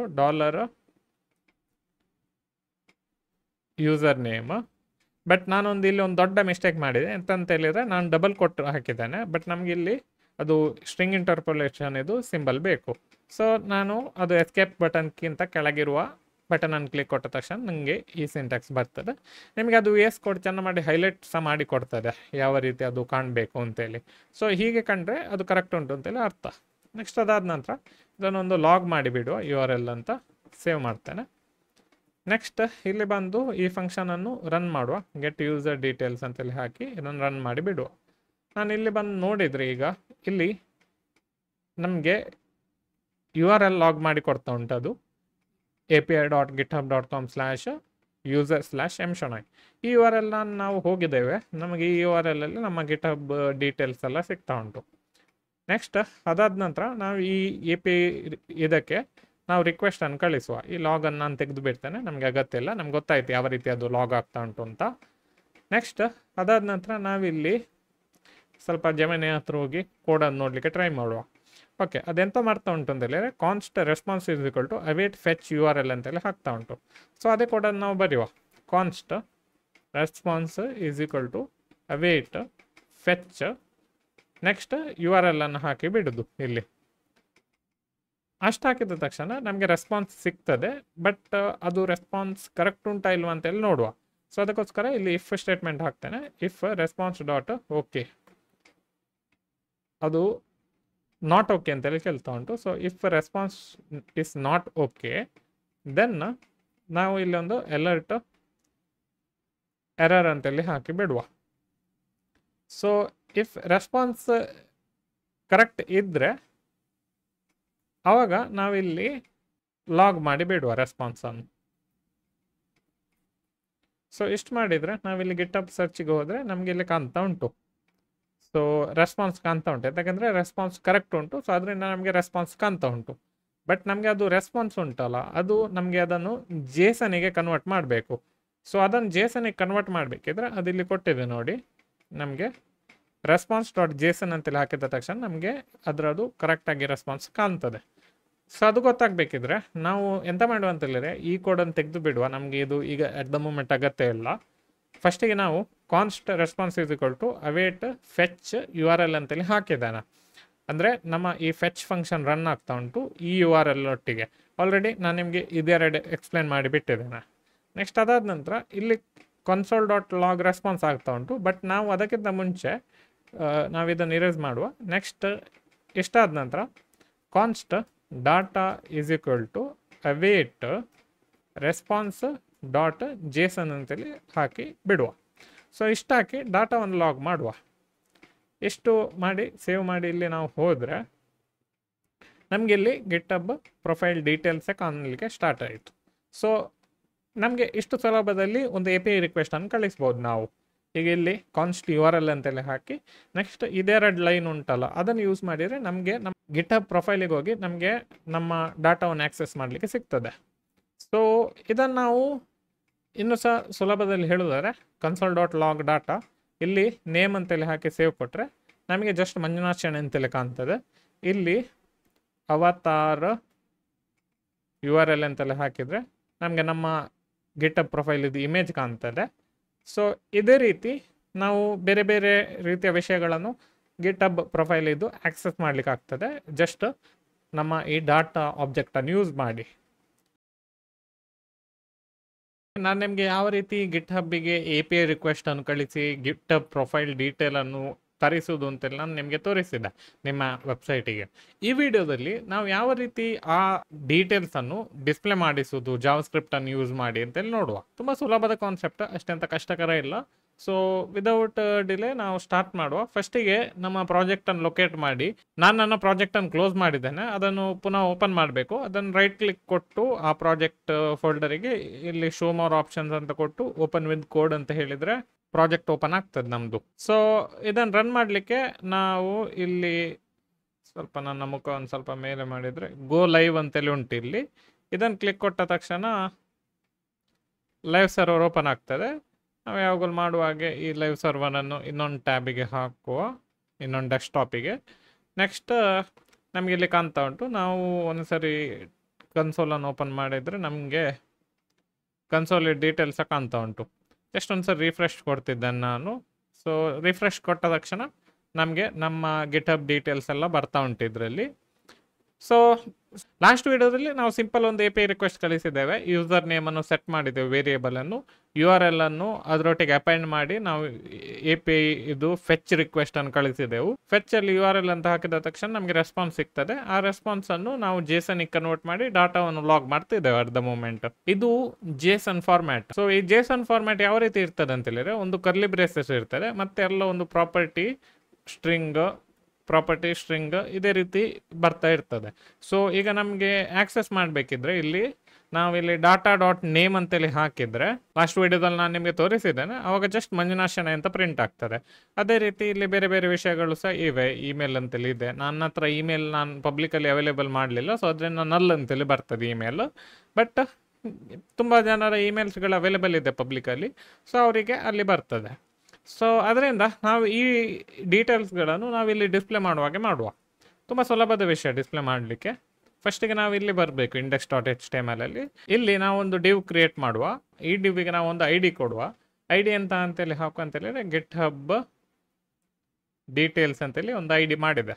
ಓಕೆ, ID ಹಾಕಿದ ತಕ್ಷಣ ನಾವಿಲ್ಲಿ main.jsಗೆ ಹೋಗಿ ನಾನು ಫಸ್ಟಿಗೆ ಇಲ್ಲಿ ಕಾನ್ಸ್ಟ್ ಗಿಟ್ಹಬ್ ಡೀಟೇಲ್ಸ್ ಅಂತೇಳಿ ಹಾಕಿ ಡಾಕ್ಯುಮೆಂಟ್ ಡಾಟ್ ಕ್ವೆರಿ ಸಿಲೆಕ್ಟರ್ ID ಇದು. ಸೊ ಅದರಿಂದ ಹ್ಯಾಶ್ ಹಾಕಬೇಕು. ನಾನು ಹಾಕಿದಂಥ ಇಲ್ಲಿ ಗಿಟ್ಹಬ್ ಡ್ಯಾಶ್ ಡೀಟೇಲ್ಸ್ ಅಂತ, ಗಿಟ್ಹಬ್ ಡ್ಯಾಶ್ ಡೀಟೇಲ್ಸ್ ಎಷ್ಟು ಹಾಕಿ ಸೇವ್ ಮಾಡುವಾಗ ನಮಗೆ ಇದರದ್ದು ಆಕ್ಸೆಸ್ ಸಿಗ್ತದೆ ಗಿಟ್ಹಬ್ ಡೀಟೇಲ್ಸ್. ಇದು ನಾವು ನಮ್ಮ ಪ್ರೀವಿಯಸ್ ವೀಡಿಯೋಸಲ್ಲಿ ಇದು ಮಾಡಿದ್ದೇವೆ ನಾವು ಆಲ್ರೆಡಿ. ಸೊ ಅದರಿಂದ ಇದು ಡಾಟಾ ಲಾಗ್ ಆದ ನಂತರ next GitHub details dot inner HTML is equal to ಇಲ್ಲಿ ಕೊಟೇಶನ್ ಹಾಕುವ ಬದಲು ಅದು ಟಿಲ್ಟ್ ಸಿಂಬಲ್ ಉಂಟಲ್ಲ ಅಲ್ಲಿದೊಂದು ಇದು ಹಾಕಿ. ಸೊ ಆಲ್ರೆಡಿ ನಾನು ಹೇಳಿದ್ದೇನೆ ನಿಮಗೆ ಅದು ಎಲ್ಲಿರೋದು ಅಂತ, ಎಸ್ಕೇಪ್ ಬಟನ್ನ ಕೆಳಗಿರೋದು. ಇಲ್ಲಿ ಬಂದು ನಾನು ಒಂದು H1 ಅಂತೇಳಿ ಹಾಕಿ, ಐ ಥಿಂಕ್ H1 ಬೇಡ, H2 ಹಾಕುವ. H2 ಹಾಕಿ ಇಲ್ಲಿ ನಾನು $, ಅಂತೇಳಿ ಹಾಕಿ ಡಾಟಾ.ನೇಮ್ ಅಂತೇಳಿ ಹಾಕಿ ಬಿಡ್ತೇನೆ. ಸೊ $, ಹಾಕಿದೆ, ಇಲ್ಲಿ $, ಹಾಕಿ ಡಾಟಾ.ನೇಮ್ ಅಂತೇಳಿ ಹಾಕಿದೆ. ಇಷ್ಟು ಹಾಕಿ ಇಲ್ಲಿ ನೋಡುವಾಗ ನಿಮಗೆ ಮಂಜುನಾಥ್ ಶೆಣೈ ಅಂತ ಬರ್ತಾ ಉಂಟು ಇಲ್ಲಿ. ಇದು ನಮ್ಮ ಗಿಟ್ಹಬ್ಬಿಂದ ಡಿಸ್ಪ್ಲೇ ಆಗ್ತಿರೋದು. ನೆಕ್ಸ್ಟ್ ಇಲ್ಲಿ ಬಂದು ಇಲ್ಲಿ ನೆಕ್ಸ್ಟ್ ಲೈನಿಗೆ ಹೋಗ್ಬೋದು ನಾವು. ನೆಕ್ಸ್ಟ್ ಲೈನಿಗೆ ಹೋಗಿ ಸ್ವಲ್ಪ ಈಚೆ ಬಂದು ಇಲ್ಲಿ P ಟ್ಯಾಗ್ ಹಾಕ್ತೇನೆ. P ಟ್ಯಾಗಲ್ಲಿ $, ಡಾಟಾ.ಬಯೋ ಅಂತೇಳಿ ಹಾಕಿ ಸೇವ್ ಮಾಡ್ತಿದ್ದಾನೆ. ಸೊ ಬಯೋ ಅಂತ ಹಾಕಿದ ತಕ್ಷಣ ನಮ್ಮದು ಗಿಟ್ಹಬ್ ಇದು ಬಯೋ ಬರ್ತದೆ. ಸೊ ಅದೇ ರೀತಿ ನಾವು ಇಲ್ಲಿ ಬೇರೆ ಬೇರೆ ಡೀಟೇಲ್ಸನ್ನು ಡಿಸ್ಪ್ಲೇ ಮಾಡ್ತಾ ಹೋಗೋದು. /p ಅಂತೇಳಿ ಹಾಕಿದೆ. ಇಲ್ಲಿ ಯೂಸರ್ ನೇಮ್ ಅಂತೇಳಿ ನಾನು ಟೈಪ್ ಮಾಡ್ತಿದ್ದೇನೆ. ಯೂಸರ್ ನೇಮ್ ಬರ್ತಿಲ್ಲ, ಜಸ್ಟ್ ನಮಗೆ ಗೊತ್ತಾಗ್ಲಿಕ್ಕೋಸ್ಕರ ಅದು ಯೂಸರ್ ನೇಮ್ ಅಂತ. ಅದಾದ ನಂತರ ಇಲ್ಲಿ ಡಾಟಾ.ಲಾಗಿನ್ ಅಂತೇಳಿ ಹಾಕಿದರೆ ನಮಗೆ ಅದರದ್ದು ನಮ್ಮ ಯೂಸರ್ ನೇಮ್ ಸಹ ಕಾಣ್ತದೆ. ಸೊ ಇಲ್ಲಿ ನಿಮಗೆ ಗೊತ್ತಾಗ್ತದೆ ನೋಡಿ, ಇಲ್ಲೆಲ್ಲ ಡೀಟೇಲ್ಸ್ ಉಂಟು. ಇಲ್ಲಿ ಕಂಪನಿ ಅಂತೇಳಿ ಹಾಕಿ ಇಲ್ಲಿ ಡಾಟಾ ಡಾಟ್ ಕಂಪನಿ ಅಂತೇಳಿ ಹಾಕ್ಬೋದು. ಇದನ್ನು ಹಾಕಿದ ನಂತರ ಇಲ್ಲಿ ಸೇವ್ ಕೊಟ್ಟರೆ ನಮಗೆ ಇಲ್ಲಿ ಕಂಪನಿ @PC Studio ಅಂತೇಳಿ ಬರ್ತಾ ಉಂಟು. ಸೊ ಅದರಿಂದ ಇಲ್ಲಿ ನಿಮ್ಮ ಕಂಪನಿ ಇದ್ದರೆ ನಿಮ್ಮ ಕಂಪನಿ ಡೀಟೇಲ್ಸ್ ಬರ್ತದೆ ಇದರಲ್ಲಿ. ಅದೇ ರೀತಿ ನೆಕ್ಸ್ಟ್ ನಾವು ಐ ಥಿಂಕ್ ನೇಮ್ ಆದ ನಂತರ ಒಂದು ಇಮೇಜ್ ಸಹ ಹಾಕಿ ಬಿಡುವ. ಸೊ ಇಲ್ಲಿ ಸ್ವಲ್ಪ ಬಂದು ಇಲ್ಲಿ IMG ಟ್ಯಾಗ್ ಹಾಕುವ. IMG ಟ್ಯಾಗ್ ಹಾಕಿ ಅದನ್ನು ಕ್ಲೋಸ್ ಮಾಡುವ. ನೆಕ್ಸ್ಟ್ ಇಲ್ಲಿ SRC ಅಂತೇಳಿ ಹಾಕಿ ಇದರಲ್ಲಿ ಡಬಲ್ ಕೊಟ್ಟು ಹಾಕ್ಬೋದು ನಾವು. ಹಾಕಿದ ನಂತರ $ಡಾಟಾ ಡಾಟ್ ಅವತಾರ್ URL ಇಷ್ಟು ಹಾಕಿ ಸೇವ್ ಮಾಡಿದರೆ ನಮಗೆ ನಮ್ಮ ಇಮೇಜ್ ಕಾಣಲಿಕ್ಕೆ ಸ್ಟಾರ್ಟ್ ಆಗ್ತದೆ. ಇಂಥದ್ದು ತುಂಬ ಡೀಟೇಲ್ಸ್ಗಳು ಅವೈಲೇಬಲ್ ಇದೆ ನಮಗೆ. ಇಲ್ಲಿ ಬೇರೆ ಸಹ ಉಂಟು, ಲೊಕೇಶನ್ ಅಂತೇಳಿ ಉಂಟು, ನೀವು ಹಾಕ್ಬೋದು. ನೀವು ಎಕ್ಸ್ಪೆರಿಮೆಂಟ್ ಮಾಡ್ತಾ ಹೋಗಿ. ಇನ್ನು ನೆಕ್ಸ್ಟ್ ಇಲ್ಲಿ P ಟ್ಯಾಗ್ ಹಾಕ್ತಿದ್ದೆ ನಾನು. P ಟ್ಯಾಗಲ್ಲಿ /P ಅಂತೇಳಿ ಹಾಕಿ ಇಲ್ಲಿ $ಡಾಟಾ ಡಾಟ್ ಲೊಕೇಶನ್ ಅಂತೇಳಿ ಹಾಕಿ ಸೇವ್ ಕೊಡ್ತಿದ್ದೇನೆ. ನೆಕ್ಸ್ಟ್ ನಿಮಗೆ ನನ್ನ ಮುಖದಿಂದ ಕಾಣದಿದ್ದರೆ ನಾನು ಸ್ವಲ್ಪ ಮಿನಿ ಫೇಸ್ ಮಾಡ್ತೇನೆ. ಓಕೆ, ಸೊ ನಿಮಗೆ ಕಾಣ್ತಿರ್ಲದಿದ್ದರೆ ಆಗ ನಾನು ಸ್ವಲ್ಪ ಟ್ಯಾಗ್ ಹಾಕಿದ್ದೆ ಇಲ್ಲಿ. ಸೊ ಈ ರೀತಿ ನಿಮಗೆ ಡೀಟೇಲ್ಸ್ಗಳನ್ನು ಡಿಸ್ಪ್ಲೇ ಮಾಡ್ಬೋದು. ಇಲ್ಲಿ ಇದನ್ನು ನೀವು ಫಾರ್ಮ್ಯಾಟ್ ಸಹ ಮಾಡ್ಬೋದು. ಇಲ್ಲಿ ನೀವು ಅಂಥದ್ದೊಂದು ಕ್ಲಾಸ್ ಕೊಟ್ಟರೆ ಇದಕ್ಕೆ, ಐ ಮೀನ್ ಕ್ಲಾಸ್ ಅಲ್ಲ, ಐಡಿಯಾ ಆಲ್ರೆಡಿ ಉಂಟು ಇದರಲ್ಲಿ. ಸೊ ಈ ಐಡಿಯಾನ ಯೂಸ್ ಮಾಡಿ ನೀವು ನಿಮಗೆ ಯಾವ ರೀತಿ ಸ್ಟೈಲ್ ಬೇಕು ಆ ರೀತಿ ಸ್ಟೈಲ್ ಮಾಡಿ ಇದನ್ನು ಡಿಸ್ಪ್ಲೇ ಮಾಡ್ಬೋದು. ನಾನೀಗ ಅಟ್ ದ ಮೂಮೆಂಟ್ ಮಾಡೋದಿಲ್ಲ, ನೀವು ನಿಮ್ಮಷ್ಟಕ್ಕೆ ಅದನ್ನು ಮಾಡಿ. ಸ್ವಲ್ಪ ಆಲ್ರೆಡಿ ಬೇರೆ ವೀಡಿಯೋಸಲ್ಲಿ ನಾನು ನಿಮಗೆ ಹೇಳಿದ್ದೇನಲ್ಲಿ ಯಾವ ರೀತಿ ನಿಮಗೆ ಇದನ್ನು ಸ್ಟೈಲ್ ಮಾಡ್ಬೋದು ಅಂತ. ಅದೇ ರೀತಿ ನೀವು ಸ್ಟೈಲ್ ಮಾಡ್ತಾ ಹೋಗ್ಬೋದು. ಸೆಂಟ್ರಲೈನ್ ಮಾಡಿ ಮೇ ಬಿ ಇಮೇಜಸನ್ನು ರೌಂಡ್ ಮಾಡ್ಬೋದು, ಇಂಥದ್ದು ಮಾಡ್ಬೋದು. ಕೆಲವು ಸರಿ ನಾವು ಇಲ್ಲಿ ಯೂಶ್ವಲಿ ಇನ್ಲೈನ್ CSS ಯೂಸ್ ಮಾಡ್ತೇವೆ. ಸೊ ಇಲ್ಲಿ ನಾನೀಗ ಸ್ಟೈಲ್ ಅಂತೇಳಿ ಹಾಕಿ ಇದರೊಳಗೆ ನಾನು ಸ್ಟೈಲ್ ಬರಿಬೋದು. ಬಾರ್ಡರ್ ರೇಡಿಯಸ್ 10 ಪಿಕ್ಸೆಲ್ ಅಂತೇಳಿ ಹಾಕಿದರೆ ಇದು ಬಾರ್ಡರ್ ರೇಡಿಯಸ್ 10 ಪಿಕ್ಸೆಲ್ ಆಗ್ತದೆ. ಯೂಶ್ವಲಿ ನಾವಿಲ್ಲಿ ಪರ್ಸೆಂಟೇಜಲ್ಲಿ ಹಾಕೋದು ಬಾರ್ಡರ್ ರೇಡಿಯಸನ್ನು. ಬಾರ್ಡರ್ ರೇಡಿಯಸ್ 50% ಅಂತ ಹಾಕಿದರೆ ರೌಂಡೆಡ್ ಬಾರ್ಡರ್ ಬರ್ತಾ ಉಂಟು ನೋಡಿ. ಸೊ ಅದರಿಂದ ನಿಮಗೆ ಇಲ್ಲಿ ಇನ್ಲೈನ್ ಸ್ಟೈಲ್ ಸಹ ಮಾಡಲಿಕ್ಕೆ ಆಗ್ತದೆ. ಸೊ ಅದು ಸಹ ಒಂದು ಒಳ್ಳೆ ಆಪ್ಷನ್ ನಿಮಗೆ, ನೀವು ಇಲ್ಲಿ ಇಂಥ ಟೈಪ್ ಇದು ಡಾಟಾವನ್ನು ಡಿಸ್ಪ್ಲೇ ಮಾಡುವಾಗ. ಸೊ ನೆಕ್ಸ್ಟ್ ನಾವು ಯಾವ ರೀತಿ ಒಂದು ಯೂಸರ್ ನೇಮನ್ನು ಸರ್ಚ್ ಮಾಡುವಾಗೆ ಮಾಡುವ ಅಂದರೆ, ಈಗ ನಾನು ಅಟ್ ದ ಮೂಮೆಂಟ್ ನಾವಿಲ್ಲಿ ಯೂಸರ್ ನೇಮನ್ನು ಮ್ಯಾನ್ಯಲ್ ಆಗಿ ಸೆಟ್ ಮಾಡ್ತಿದ್ದೇವೆ. ನೆಕ್ಸ್ಟ್ ಯಾವ ರೀತಿ ನಾವು ಮ್ಯಾನ್ಯಲ್ ಆಗಿ ಟೈಪ್ ಮಾಡಿಕೊಂಡು ಸರ್ಚ್ ಅಂತ ಕೊಡುವಾಗ ಈ ಡೀಟೇಲ್ಸ್ ಡಿಸ್ಪ್ಲೇ ಆಗುವಾಗೆ ಮಾಡುವ. ನಾವು ಯಾವ ರೀತಿ ಒಂದು ಗಿಟ್ಹಬ್ ಯೂಸರ್ ಪ್ರೊಫೈಲನ್ನು ಡಿಸ್ಪ್ಲೇ ಮಾಡೋದು ಅಂತೇಳಿ ನೋಡಿದೆವು ನಮ್ಮ ಜಾವಾಸ್ಕ್ರಿಪ್ಟನ್ನು ಯೂಸ್ ಮಾಡಿ. ಈ ವಿಡಿಯೋದಲ್ಲಿ ನಾವು ಯಾವ ರೀತಿ ಒಂದು ಟೆಕ್ಸ್ಟ್ ಬಾಕ್ಸನ್ನು ಹಾಕಿ ಅದರಲ್ಲಿ ನಾವು ನಮ್ಮ ಯೂಸರ್ ನೇಮನ್ನು ಟೈಪ್ ಮಾಡಿ ಸರ್ಚ್ ಅಂತೇಳಿ ಕ್ಲಿಕ್ ಕೊಡುವಾಗ ಒಂದು ಯೂಸರ್ ನೇಮಿಂದು ಯೂಸರ್ ಡೀಟೇಲ್ಸ್ ಬರುವಾಗೆ ಮಾಡುವ ನಾವು. ಸೊ ಅದರಿಂದ ನಾವು ಫಸ್ಟಿಗೆ ಇಲ್ಲಿ index.htmlಗೆ ಹೋಗಿ ಇಲ್ಲಿ ಒಂದು ಇನ್ಪುಟ್ ಕ್ರಿಯೇಟ್ ಮಾಡುವ. ಸೊ ಈ ಇನ್ಪುಟ್ ಜಸ್ಟ್ ಟೆಕ್ಸ್ಟ್ ಫಾರ್ಮ್ಯಾಟಲ್ಲಿ ಇರ್ತದೆ. ಪ್ಲೇಸ್ ಹೋಲ್ಡರಲ್ಲಿ ನಾವು ಎಂಟರ್ ಗಿಟ್ಹಬ್ ಯೂಸರ್ ನೇಮ್ ಅಂತೇಳಿ ಹಾಕುವ. ನೆಕ್ಸ್ಟ್ ಅದಾದ ನಂತರ ಒಂದು ಬಟನ್ ಹಾಕಿ ಬಿಡುವ. ಈ ಬಟನಲ್ಲಿ ಸರ್ಚ್ ಅಂತೇಳಿ ಕೊಟ್ಟು ಬಿಡುವ. ಅಷ್ಟೇ ಸಾಕು, ನಮಗೆ ಎಂತ ಹೆಚ್ಚು ಎಕ್ಸ್ಟ್ರಾ ಎಂತ ಬೇಡ ಇದಕ್ಕೆ. ನೆಕ್ಸ್ಟ್ ಅದಾದ ನಂತರ ನಾವು ಇಲ್ಲಿ ಬಂದು ಇದಕ್ಕೆ ಕ್ಲಾಸ್ ಯೂಸರ್ ನೇಮ್ ಟೆಕ್ಸ್ಟ್ ಅಂತೇಳಿ ಹಾಕ್ತಿದ್ದೇನೆ. ಇಲ್ಲಿ ಕ್ಲಾಸ್ ಸರ್ಚ್ ಬಟನ್ ಅಂತೇಳಿ ಹಾಕ್ತಿದ್ದೇನೆ. ಸೊ ಯೂಸರ್ ನೇಮ್ ಸರ್ಚ್ ಮತ್ತು ಸರ್ಚ್ ಬಟನ್ ನನಗೆ ಮರ್ತೋಗ್ಲಿಕ್ಕೆ ಉಂಟು ಅದು. ಸೊ ಅದರಿಂದ ನಾನು ನೋಡ್ಲಿಕ್ಕೆ ಉಂಟು. ಸೊ ಅದರಿಂದ ನಿಮ್ಗೆ ಆಲ್ರೆಡಿ ಗೊತ್ತುಂಟು ಎಂತ ಆಗ್ತದೆ ಅಂತೇಳಿ. ಸೊ ಕಾನ್ಸ್ಟ್ ಸರ್ಚ್ BTN ಅಂತೇಳಿ ಹಾಕಿ ನಾನಿಲ್ಲಿ ಡಾಕ್ಯುಮೆಂಟ್ ಡಾಟ್ ಕ್ವೆರಿ ಸಿಲೆಕ್ಟರ್ ಇಲ್ಲಿ ಕ್ಲಾಸ್ ಇದು. ಸೊ ಅದರಿಂದ ಡಾಟ್ ಇಲ್ಲಿ ಹೋಗಿ ನೋಡಿದರೆ ಸರ್ಚ್ ಬಟನ್ ಅಂತೇಳಿ ನಾನು ಹಾಕಿದ್ದೇನೆ, ಸರ್ಚ್ ಬಟನ್ನು. ನೆಕ್ಸ್ಟ್ ಅದಾದ ನಂತರ ಇಲ್ಲಿ ಕಾನ್ಸ್ಟ್ ಇನ್ಪುಟ್ ಯೂಸರ್ ನೇಮ್ ಇನ್ಪುಟ್ ಅಂತೇಳಿ ಹಾಕ್ತೇನೆ. ಡಾಕ್ಯುಮೆಂಟ್ ಡಾಟ್ ಕ್ವೆರಿ ಸಿಲೆಕ್ಟರ್ ಇಲ್ಲಿ ಡಾಟ್ ಯೂಸರ್ ನೇಮ್ ಟೆಕ್ಸ್ಟ್ ಅಂತೇಳಿ ಹಾಕಿದ್ದೇನೆ. ಸೊ ಇದೆರಡು ಹಾಕಿದ ತಕ್ಷಣ ನಮಗೆ ಸಿಗ್ತದೆ ಸರ್ಚ್ ಬಟನ್ ಮತ್ತು ಯೂಸರ್ ನೇಮ್ ಇದು ಆಕ್ಸೆಸ್ ನಮ್ಮ HTML ಇಂದ. ಸೊ ನೆಕ್ಸ್ಟ್ ನಾವು ಇಲ್ಲಿ ಎಂತ ಟೈಪ್ ಮಾಡ್ತೇವೆ ಅದನ್ನು ನಾವು ಕನ್ಸೋಲಲ್ಲಿ ಲಾಗ್ ಮಾಡುವಾಗೆ ಮಾಡುವ. ಸೊ ಅದು ಸುಲಭ ಮಾಡಲಿಕ್ಕೆ. ಫಸ್ಟಿಗೆ ನಾವಿಲ್ಲಿ ಆ ಬಟನಿಗೆ ಆನ್ ಕ್ಲಿಕ್ ಲಿಸ್ನರ್ ಹಾಕುವ. So search button dot add event listener ಇಲ್ಲಿ ಕ್ಲಿಕ್ ಅಂತೇಳಿ ಹಾಕ್ತಿದ್ದೇನೆ. ನೆಕ್ಸ್ಟ್ ಇದರೊಳಗೆ ನಾನೊಂದು ಆರೋ ಫಂಕ್ಷನ್ ಕ್ರಿಯೇಟ್ ಮಾಡಿದೆ. ನೆಕ್ಸ್ಟ್ ಇಲ್ಲಿ ನಮಗೆ ಎಂತ ಬೇಕು ಅದನ್ನು ನಾವು ಹಾಕ್ಲಿಕ್ಕೆ ಆಗ್ತದೆ. ಅಂದರೆ ನಮಗೆ ಸರ್ಚ್ ಬಟನಲ್ಲಿರುವ ಇನ್ಪುಟ್ ಇದು ವ್ಯಾಲ್ಯೂ ಬೇಕು. ಸೊ ನಮಗೆ ಯೂಸರ್ ನೇಮ್ ಇನ್ಪುಟಲ್ಲಿರುವ ವ್ಯಾಲ್ಯೂ ಬೇಕು. ಸೊ ಯೂಸರ್ ನೇಮ್ ಇಲ್ಲಿ ಲಾಗ್ ಮಾಡುವ ನಾವು. ಫಸ್ಟಿಗೆ log user name input dot ಬೇಡ, ನಾವು ಜಸ್ಟ್ ಯೂಸರ್ ನೇಮ್ ಇನ್ಪುಟ್ ಅಂತೇಳಿ ಹಾಕುವ. ನೆಕ್ಸ್ಟ್ ಇಲ್ಲಿ ನಾನು ಬಂದು ಶಣೋಯ್ ಅಂತೇಳಿ ಸರ್ಚ್ ಮಾಡ್ತಿದ್ದೇನೆ. ಕ್ಲಿಕ್ ಮಾಡಿದೆ, ನಮಗೆ ಈ ಟ್ಯಾಗ್ ಡಿಸ್ಪ್ಲೇ ಆಗಲಿಕ್ಕೆ ಸ್ಟಾರ್ಟ್ ಆಯಿತು ಇಲ್ಲಿ.